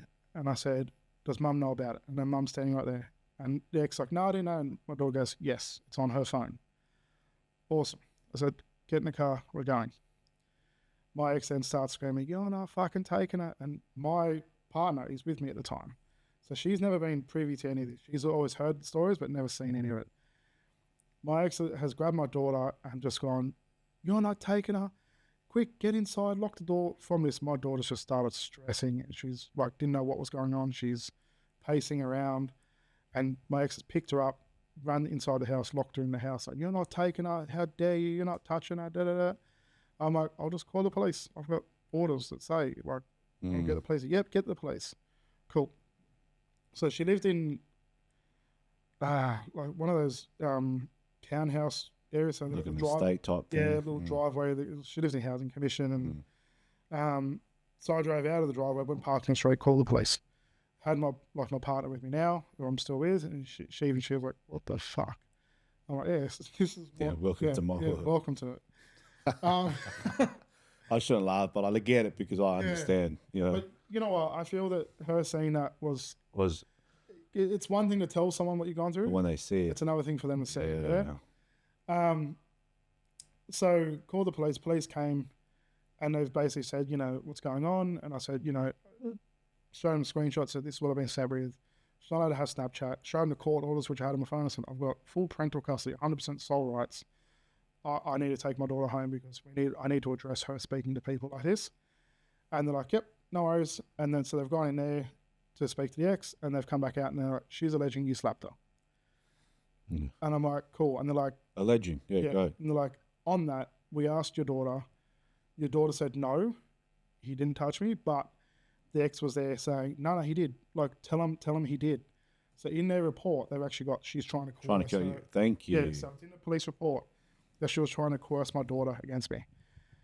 Police then said, they came out and said, look, your daughter's a bit razzled. And they said, obviously with the ex carrying on like that, what do you want to do? I said, well, what do you suggest? So I said, look, you guys are being quite reasonable with me. Like, I'm happy. And they said, look, she was going to sleep here for tonight anyway.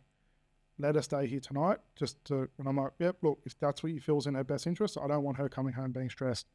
So said, leave it tonight. I'll come pick her up tomorrow morning. So the next morning went, and the police haven't said, if she doesn't hand her over, call us, we'll come back here to here and we'll be here to try and convince her. They said we can't forcibly take her, but we can like have a heavy hand on it. Like, yep, no worries. So next day rocked up, daughter walked out, went home, discussed it, told her, you know, we don't speak to people like that, and like gave her the whole, you know, the dad talk, which she was fine with, and so never had an issue since then. With that, yeah, the ex tried getting me charged on it again, but obviously with the report stating that it was coerced, like they believe she was trying to coerce the daughter to speak out, and they didn't believe it actually happened. I was never charged, never arrested, never any of that.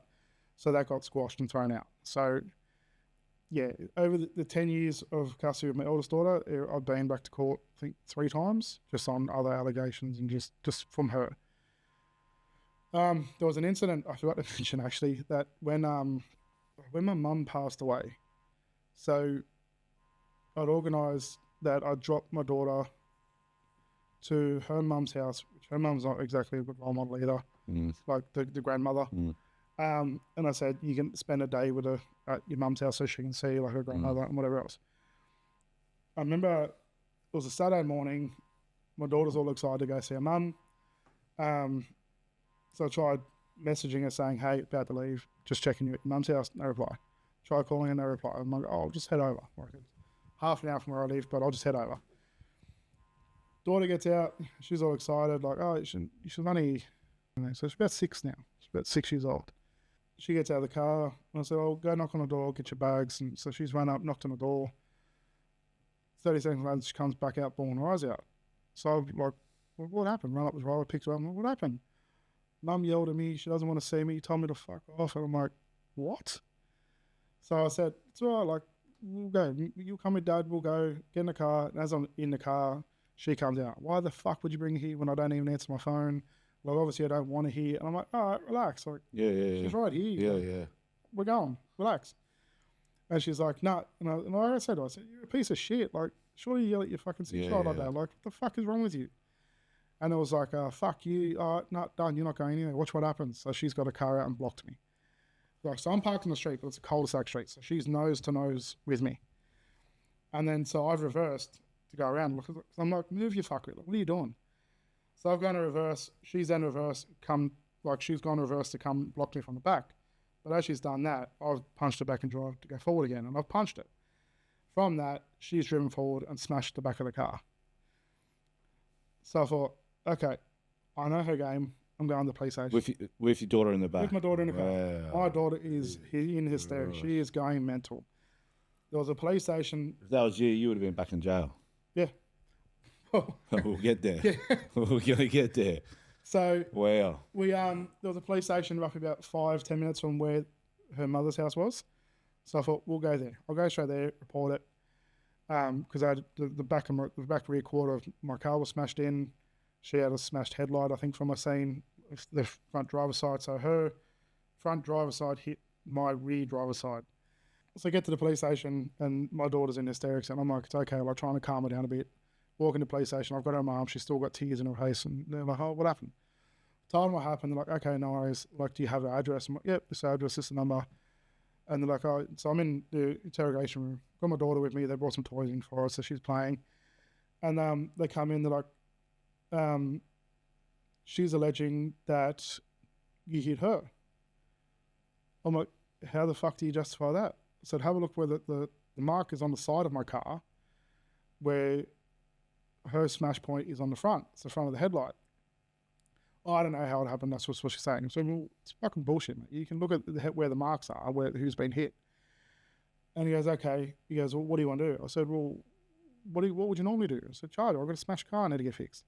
Okay, well, she's alleging DV as well, that you threatened to kill her. So if we're going to charge her for smashing your car, we have to charge you a DV. Here we go. And I'm like, you know what? Don't worry about it. Just, I'll sort the car myself. So, fuck, leave it. Picked up my daughter, left. My daughter still was like, why would mum do that? I'm like, I don't know. I said, maybe her foot slipped. Like, trying to justify it. Hey, maybe her foot slipped up. Like, we don't know. Just, maybe she didn't mean it. It's like, it's all right. We'll sort it.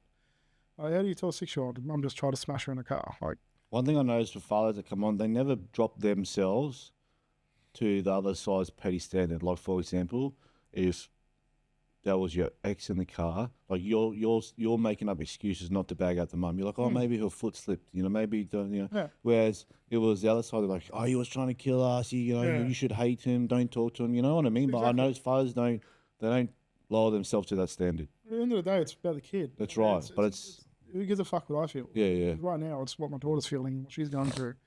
And the easiest thing to justify to her is like, hey, maybe it was an accident. Like, I don't want to sit there thinking like, oh, mum tried to kill me and mum tried to ram me in a car. Like, what's that going to do to her psyche? What's that going to do to her mental health as she gets older? So yeah, that sort of backtracked something else that I went through with her. But so where are we up to? So you left the car. They left the cop shop after they tried ramming the car. Yeah, and that was just sort of left done. So I had to go get the car fixed, and we were sort of done with that. As I said, so with that, all exchanges were done at a police station. From that, I said, no, I want it done at a police station, which is where we moved to when... And just for the viewers, listeners watching, because that was recommended to me and never happened, but a handover at a police station is, you don't need to go in and check in with the police, right? You just do it in the car park. Just in the car park, just so, So that's how it used to be. I used to just park up at the police station. And this is all the way up until she was 13. I'd just pull into the police station car park, and mum would be parked on one side, I'd go park on the other side. my daughter would just get out, walk across, I'd drive off, she'd drive off, and then that's where the exchange always took place. There was no sort of back and forth. It was just sort of, this is what it is. As much as I didn't want it to be there, it's just, even the police advise that it needs to be in police stations where there's cameras. I did have one judge sort of get a bit cranky with us when it was with my youngest daughter. It was suggested we do it at McDonald's, the handovers. Yeah, same as. The judge's response was, and if something kicks off, how is it fair on those 15 to 16-year-old kids working at McDonald's to witness what you're accusing him of doing? Which I somewhat agreed. Like, if you got someone who actually is an abuser and he kicks off at McDonald's. Well, what's his solution of where handover should be then? His solution, so he said the parents should sort this shit out and be able to do it amicably. Which then my solicitors turned around and said, well, how about we do it at the police station in the car park, which is where I was doing my eldest daughter. What did the judge say then? He said, look, if that's what it has to be. He wasn't happy with it, but he said, if that's what it has to be, then that's what it has to be. Well, the judges have it so worked out. You're like, Yeah. I feel like I would have got up and said, yeah, no shit, Dr. Dickhead, common sense prevail, but someone just doesn't want to be an adult. Yeah. So what's your solution then? Yeah, what am I supposed to do if you've got all the fucking answers? Where can I hand over? Where am I supposed to hand over? Something else, Yeah. So, yeah, that's sort of where it is. Sort of fast tracking the story a little bit. The as said, had my daughter full time, spending every second weekend with her mother, and by this stage, there were some weekends where she said, "Dad, I want to go to Mum's," and it was never a case of, "Yep, cool." It was just like, "Well, why? What's going on?" And sometimes it'd be like, "I just want to spend time with you this weekend." I'm like, "Oh, cool," or because she knew like a younger sister wouldn't be there as well, so it'd just be the one-on-one. Like, all good. Or it'd be, Mum's boyfriend was there, didn't want to see him. Like, no, I always asked why. It wasn't just a, yep, no, I don't have to see your mum. It was always a why. So I knew there was a proper reason she didn't want to go there. So come to mid-2024, last year, daughter's got a mobile phone. She's in year 8. She's 13 now? 13, yeah, 13. She got caught. Her phone was going off like late at night. So I sort of hit her up and said, hey, look, who's ringing you that late? I don't know. Well, you'd have to know. Like, it's somebody. I just told me. Like, it's no issue. Tell me who it is. Went through her phone. There's a message in there from an unknown number saying, hey, baby, miss you. I'm like, hey, you're like, what the fuck's this? And she's like, again, I don't know. And as I said, I'm big on just telling the truth. Like, I said, okay, cool. Well, I'll just keep your phone until you want to talk to me and tell me who it is, and then you get your phone back. So obviously, typical teenager, wasn't happy with that. Went upstairs, talking to her, went through her school bag, found she had all makeup in her school bag, so she was leaving home for school, putting all makeup on her face for school, and then, and wiping off before she came home. So I took all the makeup out of her bag, which, your eyeliner, your lipstick or whatever. Sparkly lip gloss, and so I took that off her, and I said, hey, look, you go to school to be at school. You don't go to school for a fashion show. Like, come on. Let's go. We had an arrangement because she said she wanted to start wearing lip gloss, and the arrangement was, if your grades pick up by the end of this year, we'll talk about it for next year. No problem. So the next day, which was the last day of school for the term, I get a phone call. So she used to catch the bus to and from. I get a phone call from school saying, your daughter's mother has come to pick her up. She's told us she was going to kill herself, so we've called her mother to come get her. And I said, what did they call the mother? Well, that's what I said. I said, okay, like shit, like is she okay? Yeah, she's fine. I said, okay, 2, why'd you call the mother? I said, you've got the court paperwork there where it says she's got no legal rights to her at all. Well, that's who she wanted. I'm like, and I said to him, I said, how do you know she hasn't lost custody because she's an abuser? How do you know she hasn't lost custody because she touches our kids? Oh, we don't. And they're like, we're actually going to call the police to notify the police. I suggest you do, because I'm going to be doing the same. I said, like, this is bullshit. So I called the police and told them what happened. They're like, okay, do you want to come in and speak to us? Yeah, no worries, I'll go in. Went in, and they're like, okay, cool, we'll reach out to the mother. We'll see what's going on. So from this stage, even the police said, look, the school shouldn't have done that. And I said, yeah, look, I explained to the school that in my family, I've got mental health workers. Like, this child says they're going to kill themselves. First thing should be called is an ambulance to do an assessment. Yeah. And I said, 2, if she want to come over with me, she's got that many aunties and uncles, like some that are mental health workers, hospital workers, that she could have gone with them. And I would have happily handed you the number and said, yep, get it. She can pick which one, but she's very close with all of them. She can go with any of them if that's how she feels, and I'll talk to her like down the track. So the police even said, yeah, look, we're going to advise school they did the wrong thing, that shouldn't have done that. So then they're like, look, just go home. We'll give you a call. We're going to reach out and we'll see if we can try and get her to come back. No problem. So I go home, sitting at home. I get a phone call. Hey, Mr. Coleman, look, it's not good. The ex is alleging that you punch your daughter, you pull her hair, you push her downstairs. And I'm like, what the fuck? And he's like, yeah. He goes, can you please come in? I'm like, yep, not a problem. So at this time, I've got our mother-in-law. My mother-in-law lives with us. She's an ex-DV domestic violence caseworker. So she's like, I'm coming with you. So she come up, and the police are like, look, this is what the ex is saying, that you used to punch Brianna, used to pull her hair. I'm like, that is a load of shit. I'm preempting this. Is she cracking the shits because you took her makeup and phone off her? No, this is the ex saying it. Okay, sorry. Go yeah. But yeah, she did have the shits that I took her phone and makeup, yeah. At mum's house, there's no rules. You do what you want. With dad's house, problems. It's very regimented. There's rules. So even the mother-in-law sits there and says, I'm used to work for so-and-so. I'm an ex-DV caseworker. Do you really think I'd have that around my daughter and my grandkids? And the police officer even said, he goes, look, we don't believe it. We're not going to arrest you or charge you, like, end of the day, but we're just saying that we forcibly can't take her, and that's what they're accusing. I'm like, oh, too easy. So I said, can I get a welfare check just to get checking? I said, because I believe she should be assessed by an ambulance or a medical professional if this is what she's apparently been saying. And they're like, yep, no worries, we'll go do a welfare check. So from the welfare check, they've called me and they're saying, this is what's been alleged, because there was some outside source. I don't know, I can't remember what they're called.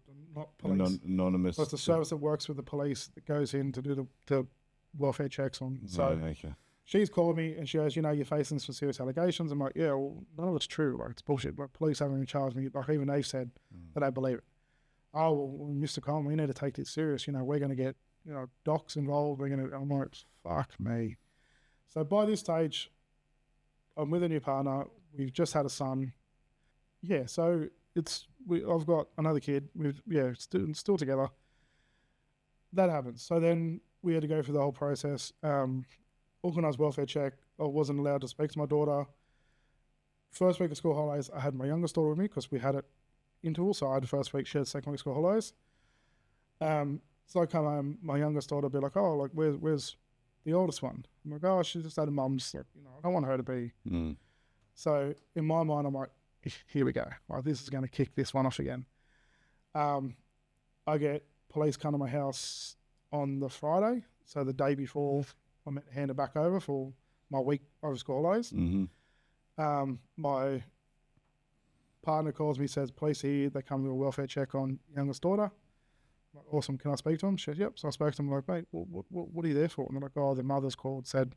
And I said, yeah, right, okay. So I messaged the mum, because we had a talking relationship. It was an amicable victim message. So I messaged and said, hey, police just rocked up, what's going on? She goes, oh, the oldest daughter's mum's just called me and told me what's happened. And I'm like, cool. So you just send police around, like, don't ring me? Or I said, if you want to ring me, I'll give you a phone number, you can call and you talk to her personally. Like, I'll tell them to go in a room and you can talk to her privately. Like, she's fine. She's like, no, I need to make sure. I'm like, yeah, look, she just wanted to make sure, check. Next time, just call me and I'll put you on the phone to her. You can ask her direct. I remember getting home that night from work, going into my daughter and giving her the biggest hug, knowing that would be the last time I'd see her. And take your time, bro.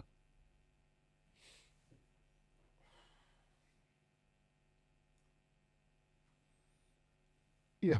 So I grabbed her and I didn't let go. Sorry. No, brother, take your time, man.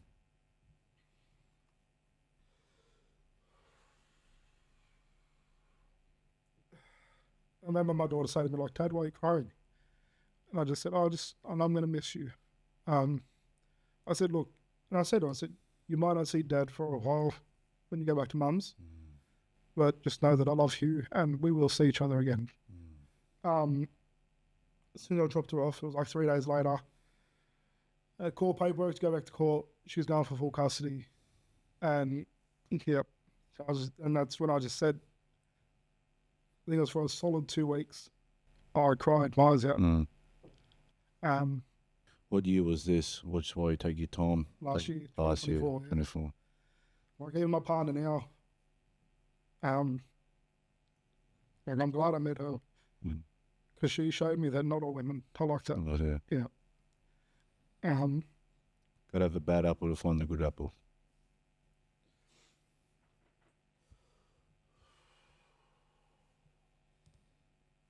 I feel your pain, brother.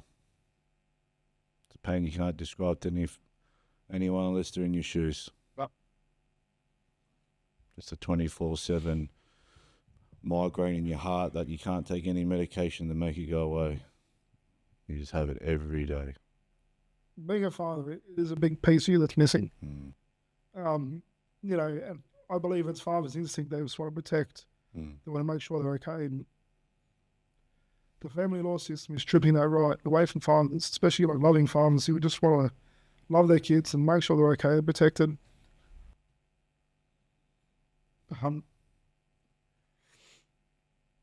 So fast track to now, I've spoken to my youngest daughter on the phone 3 times since then. My first conversation with my eldest daughter was just before I moved away. And you could hear the accent in the background. She's like, I don't want to talk to you. I don't want to know you. I'm like, and I just said to her, I remember saying to my eldest daughter, look, that's fine. Just know that Dad loves you. And I'm only a phone call away. And for a good solid 2 weeks, I reckon I bawled my eyes out. Yeah. It was only probably about a month ago now. I ended up getting my daughter's new phone number from her mother. I found out through one of the mothers at the school that she was involved in a fight at school and got suspended. So I messaged the ex saying, you know, what the fuck's going on? Why is she fighting? So the ex still communicated with you? No. The Jolly just when this happened? Because it was about my daughter, I was like, I need to know. And that's probably because she's not seeing you. Yeah. You know? So she knew, and I always had the stance with her, protect yourself, but don't start it.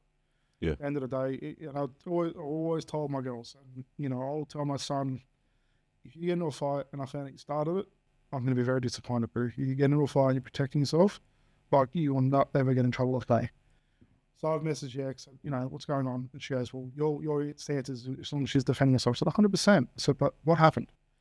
Well, I'm not fucking talking to you. Here's her number if you want to talk to her and check she's okay. I'm like, all right, cool.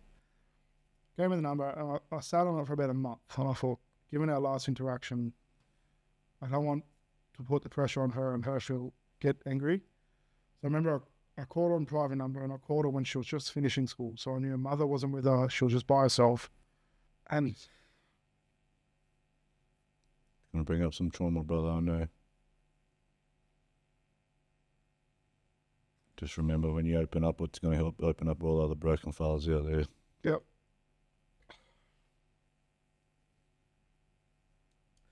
And I remember she answered the phone. I said, Bree. She goes, who's this? I said, it's Dad. She just broke. Oh. She was hurting, bro.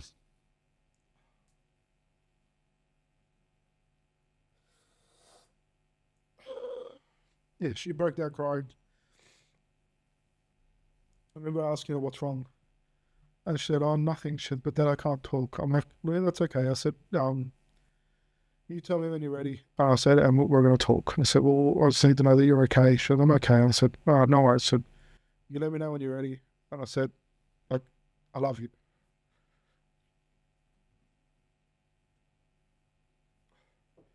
And all I got back was, I love you too, Dad. And I miss you.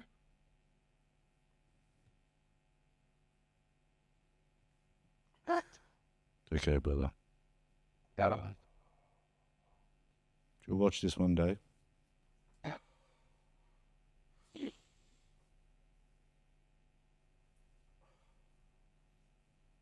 tell the story now, so we time date stamp it and heal in the future, and they'll see it. Yeah, correct. Well, I'm actually about to start. I heard of one of your other podcasts about the email address. Oh, yeah. So actually, I'm going to do that this week. Good idea. Because my youngest mother is restricting us, so I only spoke to her 3 times, and that's not like of me trying, because I message every week saying, hey, can I talk to Adam this week? Sorry, to my daughter this week. It's always met with, she doesn't want to talk to you. Yep. And it's always met with, she doesn't want to talk to you. But I don't care. Every week I'm sending that message, trying to open up that opportunity where I can talk to her. Has she messaged back again? No, well, I messaged my youngest's mother this week, and I was just messaged back saying she doesn't want to talk to you. We'll try again next week. All right, no worries. Messaged my eldest daughter beginning of this week as well, because after that phone call, when she hung up crying, like, I messaged her and said, hey, look, sorry if I've made you upset. I just wanted to make sure that you're okay. I love you.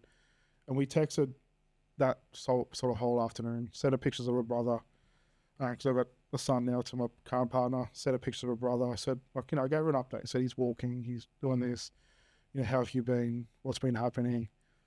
And it was back and forth, and like straight away. And I've just noticed over the last few weeks, it's just sort of dropped off. Like, I messaged her the other week on a weekend, and I didn't get a reply till 11:30 at night. This is a 14-year-old girl up at 11:30 at night. You think the mum's taking the phone off her? That's what I've had other father on say something similar. I know with at the mother's household, it's a very lawless household. So she's up at midnight, mother won't give a shit. Doesn't affect her. She'll be in bed. Daughter used to come home and say that mum will take sleeping pills and go to sleep on the lounge on the weekends. She's meant to be there. Like, wasn't looking after her properly. So yeah, it's a very lawless household, which I think as a 13, 14-year-old who's growing, it's a very attractive idea to have, that I can do what I want. I'm grown. Typical 13, 14-year-olds. You know the world. You know what's going on. You don't need to tell me what's happening. It's just. And the thing with my oldest daughter, she's very strong-willed. Once she commits to something, that she's in it till the end. And that's the hard thing. And I think that's the thing. I think she regrets going to her mother's, but because she's committed, I think she sees that that's what she has to stick with. So, trying to let her know that I am only a phone call away. And if she calls me and says, Dad, I need you, I'm on the next plane down to Sydney. Like, I'm there. No, there's no bus. Don't care who's in my way. I'm there. And same for my other daughter as well. But she's obviously 8. She hasn't got phones and everything yet. So, it's just hard. There's meant to be a system in place that's to help the kids, but I feel all it's doing is breaking the kids down to be a society of broken adults when they're older. Like, I grew up without a father. As I said, I was always told who he was. I had no interest in getting to know him because he had no interest in me. It was before my mum died or passed away. She actually said to me, do you want me to reach out, get you in contact? I remember my response being, I've gone my whole life without knowing him. The fuck do I need to know him now for? And I don't want my kids to ever have that. So, which on that as well, I've now tracked him down. Yeah, we were saying that earlier. Yeah, so what's the go here? So I had in Sydney. So Mum passed away in 2017. In 2018, I had a mate in Sydney as a private investigator. So he said, mate, I'll help you out. I'll track him down. I'll find him. So he reached out, found him, tracked him down, messaged him, got blocked. So I'm like, yeah, okay, cool. If that's what he wants, I'm not going to push it. It is what it is. It's only going through my story and like moving to Queensland, because I knew he was based in Queensland. Like, I found that out through my mate. So I thought, you know what, I'm going to chase up, because how do I know he wasn't sort of pushed out? Like, love my mum to bits, but I know she's not a saint. Yeah. Like, so, and so I'm sitting there thinking, maybe there's another story. Yeah, I just want to know the story. And so he ignored me. Ended up saying that he had a kid, like another 2 sons, but one had passed away. So he had 1 son. So I ended up messaging him. I said, hey mate, look, long story explained. I said, your jaw's going to hit the ground, but this is what I've been told. So I'm not saying it's true, not saying this. So he straight away, ring me. Send me his number, rang him, and he goes, I was told about you about 8 years ago. I said, really? He goes, yeah. He goes, my mum told me. He goes, my other brother passed away. He goes, and when we're literally sitting there having a drink for his wake, my mum turned around and said, oh, well, you got another brother out there named Adam. Hey. So he goes, I knew about you, but he goes, I just didn't know where to look. I said, cool. I said, he goes, what do you need to do? And he goes, like, I want to know this now. I said, well, let's see if we can do like a DNA test or whatever it be. I'll pay for it. Yeah. At the end of the day, I change the answers, yeah. So he goes, yep, done. He goes, can we meet up first? Like, have a beer. He goes, so it's a bit weird. You hand me over a stick to suck on. Haven't even met you properly. Like, yeah, no, I agree. 100%. We'll go for a beer. Met for a beer, and, you know, he straight away like, mate, don't even need to test. You look exactly like him. Yeah, right. And I'm like, yeah, okay, cool. I said, well, look, just to squash that 10%, 5%, we'll just do it and find out. So got the results back negative. Not my dad. Yeah, not my dad. And that I've never done a DNA. How is proper accurate? Like, what's the process? The test we did was called a kinship test. Yep. And it is 100% accurate. Wow. Saliva? Yeah, saliva. So really? This one tests male bloodline. So it's specifically for two males that think they may be brothers, but the father is either not living or uncooperative to get the test done. So it's a sibling test.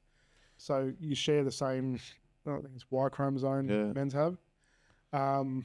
Just for the viewers, in case people at home are interested in doing it. So what's how much does it cost and what's the process? So this cost me $600. Yep. It was a Brisbane-based company that do it. Yep. They had 5-star reviews on Google. You say the name, it's fine. If you Idenolab. Idenolab, yep. Yep, over at Salisbury.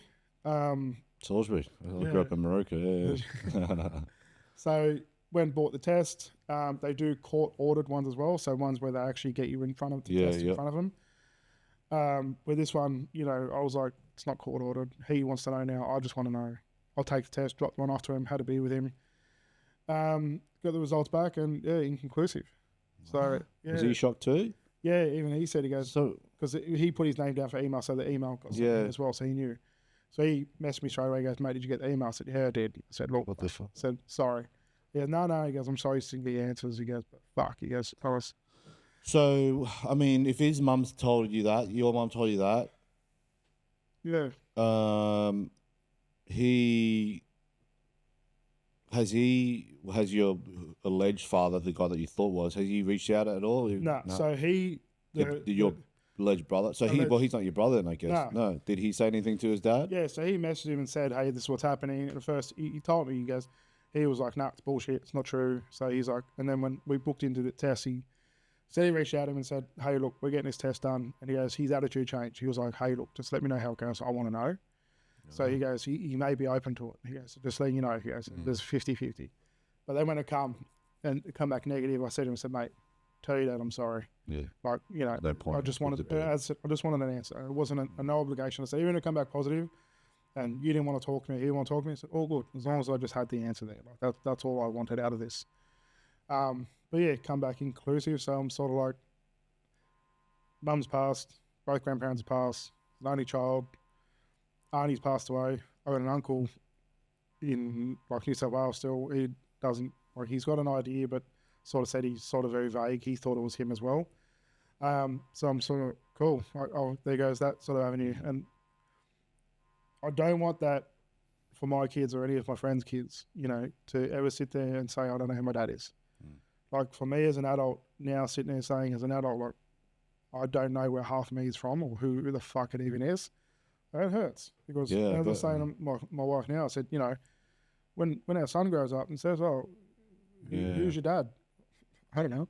Yeah. So, do you think growing up without a father has played a part in you being such a loving and caring father to your children? Yeah, you know? I always told myself, as I said, this is when I thought I knew who it was. I was told who it was, but he was never there. I've always told myself I'm going to do the fucking opposite of what I know. Like I've seen what I went through, like the one-sided support. And as I said, my mum did it the best she could at the time. So, and yeah, she didn't have it easy either, but yeah, for me, watching what I lived without was a push and drive for me to say that my kids won't go without me. That's right. And I've had that view from a very, very young age that, you know, my kids would always know who I am.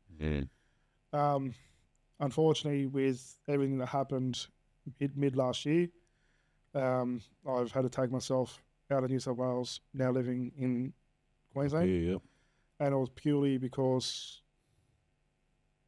I felt something bad was going to happen. Whether it be to myself or me just doing something stupid. And I didn't want that for anybody involved. So, yeah, we moved up to Brisbane October last year. Yep. And, yeah, so it's been up here ever since. It was, the choice was Melbourne or Brisbane, and the swaying factor led north, so... Just don't go for Broncos, mate. Nah, never. Supporter. Still a Blue supporter. So, but yeah, it's for me, it was one of the hardest decisions I had to make. But the way I said to my partner now, it's going to kill me being 10 minutes from my daughters and not being able to see them versus 10 hours. I said it's going to. There's been the issue there with my eldest's mum for the last 10 years plus. Every avenue I've gone down to fix it hasn't fixed it. The court system hasn't done anything to help my situation, hasn't done anything to protect or make it work or, even protect the kids. It's done nothing. And then to go through with my youngest and then to know that was going to then drag on for, another 10 years? I just decided to take myself out of the problem but be there when they need me. And, I've told them both. I've spoken to my youngest one and said, anytime you want to call me, see me, I travel for work, so I'm in New South Wales. So every time I go to New South Wales work, I message my youngest mum saying, hey, heads up, I'll delay my flight. Can I take her out to dinner? Can I pick up to go to lunch? Can I do this? Nah. They're cool. I said, can I come take her to the park around the corner? Nah. Okay, no worries. But for me, I've got the record there where I'm trying. That's right. So if my daughter, when she gets older and comes to me with the questions, I can sit there and say, I tried. I tried to see you. Same my oldest. I can sit there and say, hand on heart, that, even though I am 10 hours away, I'm still right there if you need me and when you need me. But yeah, I think that's the hardest thing. It's just being away. But I think for the situation, which, as I said, wasn't going away, the courts, the family law courts, I feel, feed into the system and feed it and fuel it and make it worse than what it is.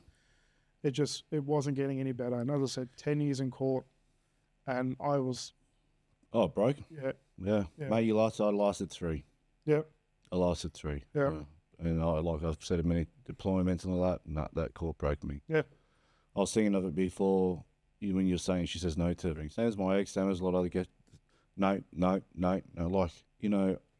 I just wanted a FaceTime video with my daughter for Christmas, No. So then next time we're at court, we asked the judge, can I please, and there's certain sentences and phrases that the judge said that are ingrained in my fucking brain for the rest. I don't care if I get dementia or thing. I remember it was coming up to her second Christmas and I asked for a FaceTime and he says, no. So my daughter's high-level autistic, speech delay and sensory processing. He goes, no, it's not a big deal. She can't talk anyway. And I just sat there, and I used to think,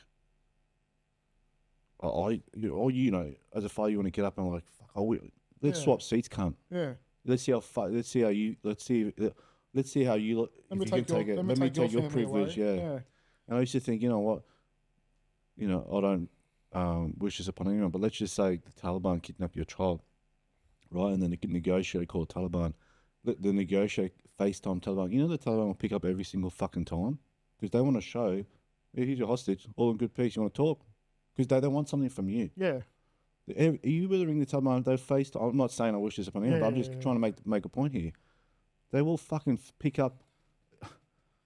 If I called the Taliban, they'd pick up my own fucking. The mother of my child wouldn't even pick up. Yeah. That's fucking evil, bro. Yeah. The Taliban would, you won't. Yeah, well, what do you achieve from not letting your kid talk to the father? Because there's evil out there, they get off on it. But they're allowed to. Yeah, like watching when we had to pack up I actually couldn't pack up my daughter's room. I took stuff that I wanted to keep, but, my mum broke down, and I know for a fact if she was there, she's heard about it, she would have watched the episode, she'd be sitting there laughing. But this is the evil. If she was in that house, she'd be fucking smirking. Like, that's the fucking evil they get off on, I don't get it, bro. Like, I would never do, and I guarantee you wouldn't either. I would never do what they've done to me. You know, like it's just, I don't know. I don't have the words, man. The 9 years or whatever that I had sole custody of my daughter, I still pushed. Yeah, see what I mean? You don't lower yourself to that standard. Like even when I split with my youngest daughter's mum, and the first one tried to come back to me, I told her, I said, just work on being there for your daughter. We'll just be friends. Like, just leave it at that. Like, and see, you leave the communication line open for the child, but my ex and a lot of us, the only reason they want that communication line open because they want something. So if you call them, that line of communication is only ever supposed to be at the child. But whenever you use that line of communication, I want this, I want that. No, I'm not talking about. We talk about child. Oh, but I want money. I want makeup. I want this. We're not talking about this. Yep. But that's what they want the line. So they use it against you. Well, it's like the first one. The oldest's mum, she doesn't work. She, you know, when we were together, I used to come home so I drove trucks. So I'd come home at like stupid hours. She'd be in her pajamas, which she'd been all day. There'd be 2 or 3 nappies, some with kitchen full of number sink full 2 of sitting on it. dishes. And I'd walk in the door, and she's like, "I'll make you some peanut butter on toast for dinner." And I'm like, "Fuck, this isn't fucking enough." Like, I'm working so you can start hanging with kids, and I'm coming home to peanut butter on toast. Like, you're all good. Like, whatever. Like, maybe you got your own things going on, but like, come on. You gotta work as a team. Yeah. So yeah, it's just. But where the youngest mum, as I said, good mum, just was an absolute bitch to me. Like, absolute. But and this is what hurts me now. That so when I speak to my youngest daughter, she tells me, she's like, "Oh, I'm going to see like her sister." I'm like, "Oh, good. Like, I'm happy because I've actually sat my kids down, and this includes my stepdaughter as well. And I said, when the day comes, we're all going to be passed away, like the parents. Yeah. I said, you kids need to have the bond. You four need to stick together. You guys are taking on the world together. You guys are siblings. That's it." So when she tells me she's going to see older sister, I'm like, awesome. Like, great. Like, I'm glad that you still get to see it. And I mean it hand on heart. Like, I'm so glad that they still have that relationship. But then my mind deters that the two mums are getting together. What are they concocting? What's next? It's like, fuck. So, yeah, really happy for my daughters, but really on edge for what's about to come. Yeah. So, and it's just, as I said, 10 years through court. It's just, and I've had every allegation thrown at me. Yeah. It's taxing. Yeah, well, as I said, when it was found that I spent time in jail for nothing, and it was like, okay, man, we can fight to get that charge lifted, but it's going to be another 50,000. Yeah, that's what I mean, bro. You know, I don't want to even, if I knew the way this country and government's going, and this is an episode in itself, like, if I joined in 2000, when I joined the army in 2008, and they told me, you know, in 2025, you know, in Australia, you'll be able to identify as a cat and a dog, and you will have to respect their pronouns. You would have got sent to the loony bin. If you told me that in 2008, like, bro, this guy, he thinks, listen to what he's saying. He thinks in 2025 we can walk, if I want to identify as a woman, I can walk into a fucking female toilet when I feel like. You would have got sent to the fucking mental health. Yeah. Like, here we are. Yeah, no. 2025. You know, like, you shit, you can't win a running race in men, so you're going to go identify as a woman, and like, you would have got sent to the loony bin. How's that for equality? Yeah. Right? Well, they fought so long for this stuff, and it's just done a backflip. It's weird because we're all the feminists now, so like, me sticking up saying that trans men, whatever, shouldn't be allowed in women's, that's actually me sticking up for women's rights. Like, if my daughter has swum her whole life to be a swimmer, she makes the Olympics, and some dude with a dick jumps in and beats her. Couldn't make it for the men. So is that sorry? No, you can't. But, you know what? Make it trans Olympics. Yeah. But problem solved. All the trans can compete in the trans Olympics. Happy days. But they let the women compete with the women, the men compete with the men, you know, and just... There's a soccer team in Sydney, which I found out about probably tail end of 2023. Here we go. This will be good. They are a trans soccer club, and their Div 1 women's team has 6 men in the team. Wow. It got to the point where they were absolutely... And I watched... Just smashing everyone. I watched videos, and they were coming in hard and tackling these little petite women, like men your size, who put a dress on. There's Albanese. What's his? You know, so it got to the point where the other teams were forfeiting, saying we're not playing them. And you know what's interesting? I've got nothing against trans. Yeah. Like, you want trans on, go for it, man. Yeah. You can identify as whatever you want. I don't. You do Okay. you. Yeah, you want to identify as a dinosaur? Cool. I don't. But I'm not. I don't have to roar at you like a dinosaur. But you know what I mean. But let the women compete with the women, man, and then just make it trans cubicle. Yeah. Problem solved. Yep. You know. But then it's I'm I don't even know. It's a cisgendered, fucking non-binary. Like what the fuck is all this shit? Yeah. And I think this is where religion, like I'm an atheist, but this is where religion's going to overpower. Like religion, there's male, there's female. Like, and like the Christianity or whatever religion, a lot of people will sort of turn to religion now because look at it. It's just, I don't know, bro. It's crazy times, man. World's gone bad shit. Yeah, it's crazy times. Yeah, but yeah, it's especially being a male in Australia. I'm sorry, but you are going to get fucked on any system. Yep. You know, I should have left the country when I had the chance, which was when my family court wrapped up. I was gone. I wasn't coming back here, but my mate, he unfortunately died, but he lined up this gig and convinced me to stay. And then obviously now this financial bonding agreement knocked back and child support was building up, so they flagged me, leave the country, and now I'm fucking stuck. They stuck. Yeah, because I've said on Instagram, man, fuck this country. People are like, well, why don't you leave? I said, man, I would if I could. I would if I could. Trust me. Yeah. But I fucking put my balls on the table and say that. It's funny because when we were talking about moving interstate, my wife actually said, she goes, let's just leave the country. And I was like, nah, still need to be someone either. And since we come up here, I understand that. Yeah, since we come up here, I've actually said to her, maybe we should have gone like, it's not going to get better. Like it's just. So I think South Australia police are now recruiting. Yeah. Overseas, so you come here, we'll give you a fucking visa. So come and police us. Yeah. So I'm going to be arrested from someone that's not even from a non-citizen. Like, bro, like, man, I don't even just. Yeah. Well, I don't think they don't realise how many. Like I'm anti-government, like, but most people are, but like people, I don't think they realise what's happening or what's gonna come their way. I feel the government looks at the men of Australia as cash cows, especially when it comes. So you fall into this, the family court system. They need to keep you working because how are they going to fund the lawyers? How are they going to fund the child support? It's a big cash cow. Yeah. So why is it that all these retired family, and I uploaded on the links you want to miss, but I upload retired family judge, one from 2013. He says his name, doesn't put his face. He goes, the family court. This is a retired family judge saying the family court system's fucked. It's one-sided. Now, why don't you say that while you're working? Well, I know why. You're getting paid $600 grand a year. Speak out against the system. Yeah. So I get it. Like, I'm not defending you, but I get it. Oh, you're getting paid the bucks. I'll just play the game. Same as Parliament. Like, if you go against the grain, like Pauline Hanson sticks in hand, like, father's rights, you know what I mean? But, it's, shit, if I go against the grain, am I going to lose my seat? Am I going to lose my paychecks? Everyone just goes with the flow. So that song I sent you. Yeah. I actually messaged him and yesterday and said that I wanted to mention his song that he wrote. Oh, yeah, mate. Yeah. So we were sitting there one night and he actually threw up on Facebook, yes, hey, need some inspiration for another song. And I said to him, how about the 21 fathers that commit suicide each week? And he's messaging me straight away, goes, what do you mean? And I said, mate, the suicide rate for men is that bloody high. And I said, and a lot of it's caused by the backlog in the family court system. Yep. Fathers are losing their kids. And he's like, what the fuck? So I put him in touch with another organisation I was doing work for, like charity work for at the time. Told him of a couple other ones. And I think it was like 2 weeks later, he messaged me and he said, he was speaking to his producer.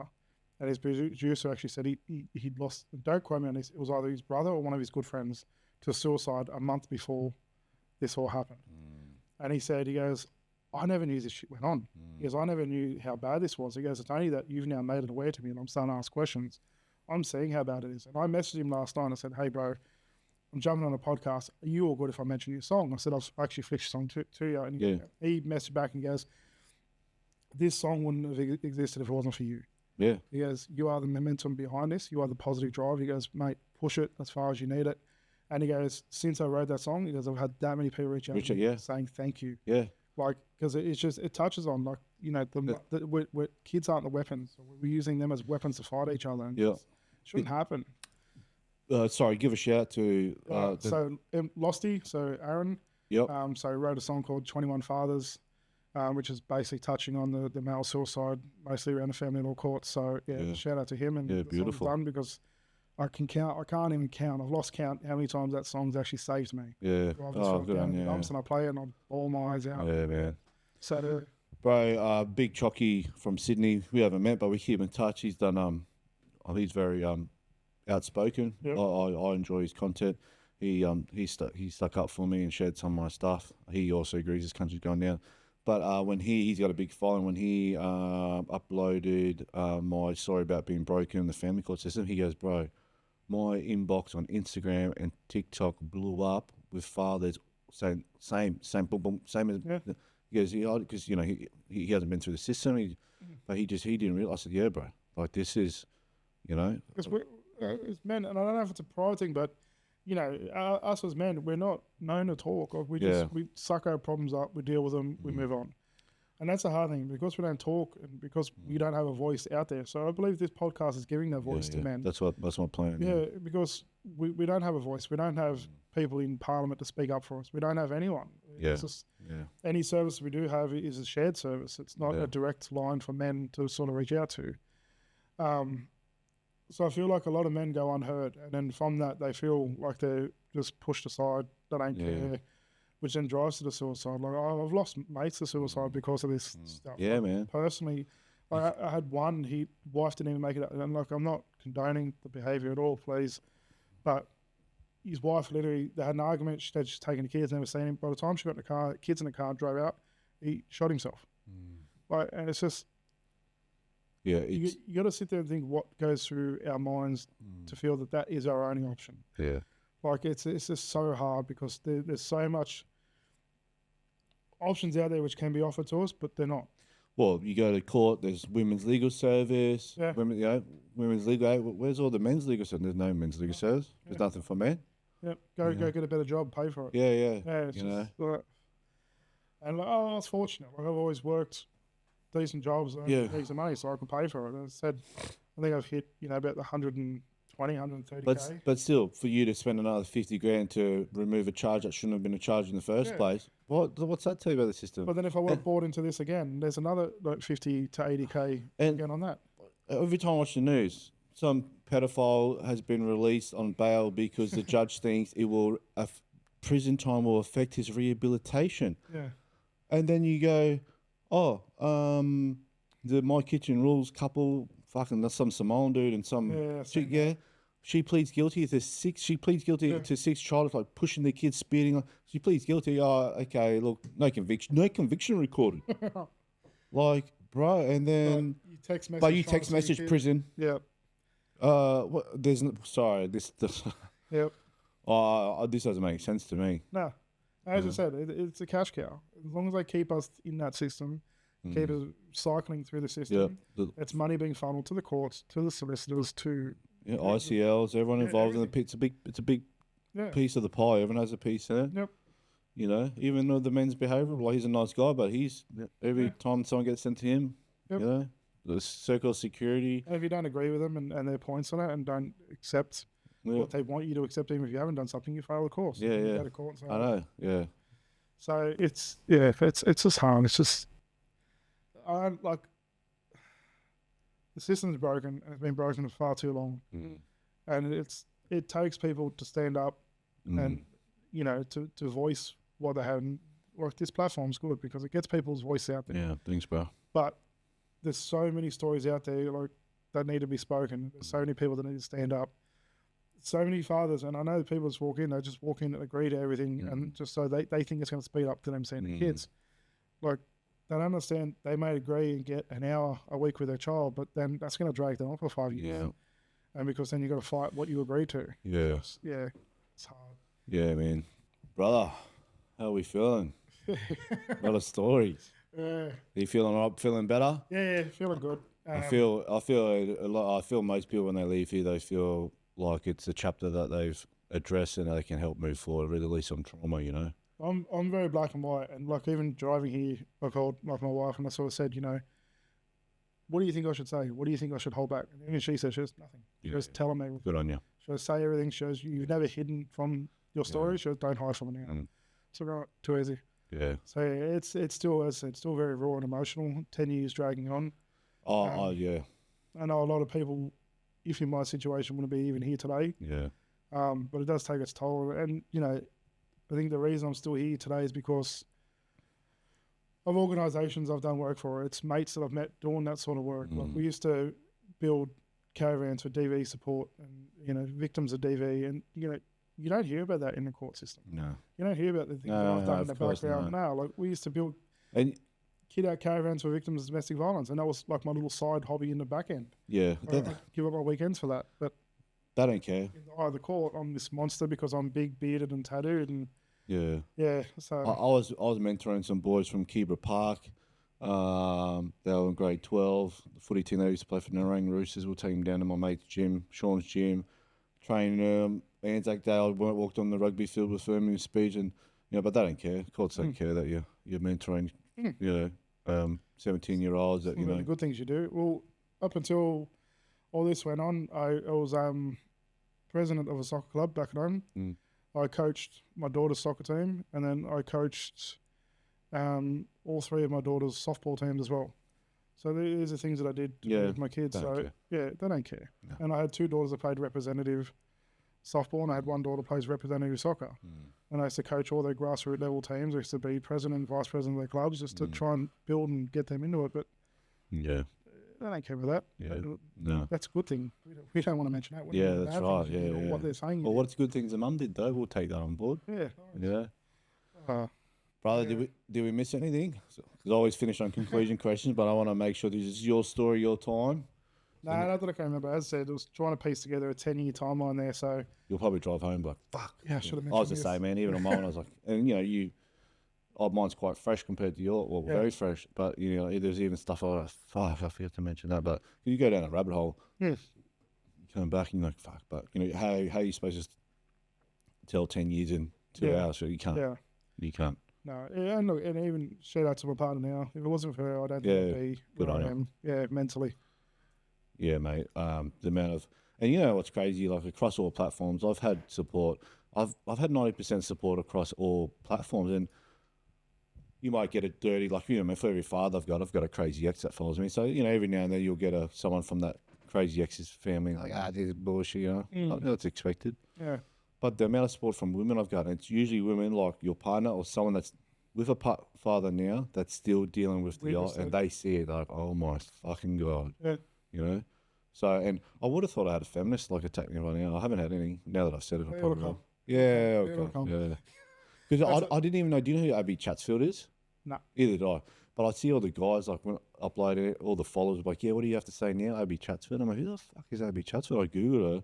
And she's like famous for being on The Bachelor. Well, here we go. But now she's like some feminist. She's got millions of followers because she was on Bachelor. And now she's like a voice for feminine. And after she's so angry when she like, well, it doesn't matter what topic she's she's angry. I'm just saying, like, and apparently she's about TV. Anyway, I was just like, I'm sure. Well, I haven't heard anything from her yet, but I mean, it's people like that bring the negativity to the world. But you know what? Sure, I'm happy to have you on here. You know what I mean? No, I won't. No. Sure, you want to come on? Come on. You know. I'll probably won't get a word in because that's with French feminists. I'll come sit listen. Yeah, you know, no, because that would be intimidating. You know, and then we'll both have a protection on DVA because I was intimidating, stalking, fucking blah blah blah. All right, what have I got here? All right, man. If you're happy, I've got some conclusion questions here. Yeah, sure, mate. 6 questions. The first one. Any advice for fathers? Knowing what you know now, would you have changed anything during the court process? Yeah, there's a lot of things that I wouldn't do now. No matter what you think your situation is, just be strategic with what you do. Take emotion out of it. Just realize that it's no longer about what your wants and your ex's wants are. It's about your child. And just act accordingly to what's going to be best for your child to get the outcome, to be it fair for everyone, because anything that can be used against you, even if you haven't done it, will be used against you, 100%. So just be better plan, document everything, you know, and I went as far as recording my interactions at one point, not directly in their face, but I'd press record, put it in my top pocket with the camera facing into me. So I was just so I'd record myself driving in. Sorry, are they Ray-Bans you got on? Yeah. Have you seen the Ray-Bans that can record? Camera, yeah, I still use them for my previous job. Yeah. And they're fucking, you can talk, you can Bluetooth them. Oh, So yeah? yeah, so I don't know how it works, but I can literally talk to you. So like you can talk on the street, no earphones, and you're talking through like the Yeah, wow. yeah, it's crazy. You listen to music. If you press the button one, it takes a photo. Hold the button, records up to 3 minutes. It's an awesome tool for handover. I've never mentioned on the podcast before because I thought it's a great tool to let the fathers know.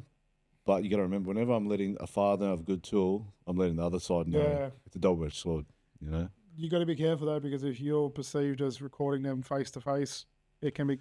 Yeah, there's some stupid fuck. Either there's a third person, or if you inform them, fucking blah, blah, blah. But you know, I record on the car. Fucking, but yeah, sorry, man. Any more advice on that question? No, that's it. Just take the emotion out of it. Yep. Just be more logical thinking and record everything, document everything. Make sure you track all your paces, because when it needs to come up, you've got it all documented, ready to go.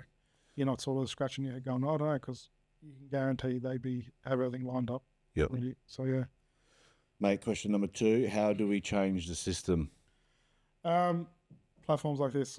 Yeah, thanks, man. You know, they're not going to listen to us individually, so we need to band together and speak as a whole. You know, you got one voice lost in a crowd of millions compared to if you get a voice of 1,000, thousands. You better chance of being heard and being taken serious. We seen not too long ago, a couple of years ago, Paul and Hanson. Try to step up. That's sort of, you know, it's still there in the background, but it's sort of fizzled. Yeah. I don't know because of reputation, but yeah. Probably because she's burnt out, you know. She's been saying it for quite a while. I think because her son's been through it. I'm not too sure. Yeah, okay. So she was the grandmother that affected, you know, not saying, but yeah, you know, she's sick of voicing her opinion. No, you can't do anything about it. Yep. But the only way we change it is by talking, speaking up, making sure that we're heard, we're band together. Yeah. Mate, funny one, and this will probably resonate with you because you've been there. If you were on death row and the guard comes and asks you what you want for your final meal, drink, and dessert. I actually asked Jeffrey Morgan this yesterday. He's done 20 years in prison. Oh, wow. And he was like, oh, no, fuck it. I'm big on seafood. Oh, yeah, I'm allergic to seafood. Are you? Yeah, yeah. My partner now is allergic to like shellfish. Yes, shellfish, crustacean. So, but she eats fish and... Yeah, I can eat cod, stuff like that. So it'd probably, something seafood.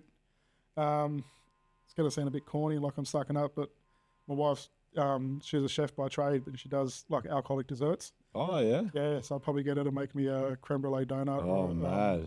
Maple bacon whiskey donut. Fuck yeah. Yeah. Fuck, that's hectic. I'm going to make you some. Yeah. And what do you wash it down with? I don't drink much. Oh, yeah. Well, but like, I love Post-Mix Pepsi Max, but on the tap. On the tap, yeah. Oh, bro. Yeah, it does taste better. Oh, yeah. So I'm probably big on, Coke. Probably shouldn't. But, that, or if I did have to choose an alcohol, it'd be like just a JD or Scotch or whiskey. But number 4, if you're in a room with every single person you'd met or interacted with on this journey, who is the first person you'd be drawn to and why? Wow. You know what? It's probably a mate you said messaged you this morning, Sean. Yeah. Our stories are very similar. Yeah. He's been through... He said you saved his life too. I saved mine more than once. Yeah. So, I can't commend that bloke enough. Yeah, beautiful, bro. It's good to have mates like that. That's what I probably... You realise who your mates are on that journey, hey? Yeah. So, if you ever get him on or choose to get him on, sorry, where he is now and still compared to where he was and where he's still being judged. But I'll let him. Yeah, tell us. Yeah, but I know what. Yeah, I know. He says that I've saved him, but I'll say back to him. He's saved me many times, and that's mateship, mate. Number 5, what strategies or tips help during the process that you could recommend to any listeners? Don't always take the solicitor's advice as gospel. Do your research. You know, just look into it yourself. Don't just sit back and leave everything in the hands of the solicitors. Do your research. Make sure you know what you're actually fighting for and ways to fight it. I know we're not trained lawyers, solicitors, whatever. We don't have the tools that they all have. But just speak to people that have been through it. Look, you know, speak to people that have been through it. Do your research online and don't take no for an answer. Yeah, Ben Carrick, who I was going to mention him before because you're the second. He's done 12 years in film. You've done 10. You're the second longest person I've known the sort of thing. Yeah, but he's answer to that was be the driver, don't be the passenger. Yeah. Yeah. Don't let Tell them tell what to do. you. Yeah, They're going to go for the easiest option. Whatever cost gets them the most money and easier for them, that's what they're going to drive for. No, that's not saying all of them. You do get some legals out there that do actually care, but from my experience, they're far and few. It's just...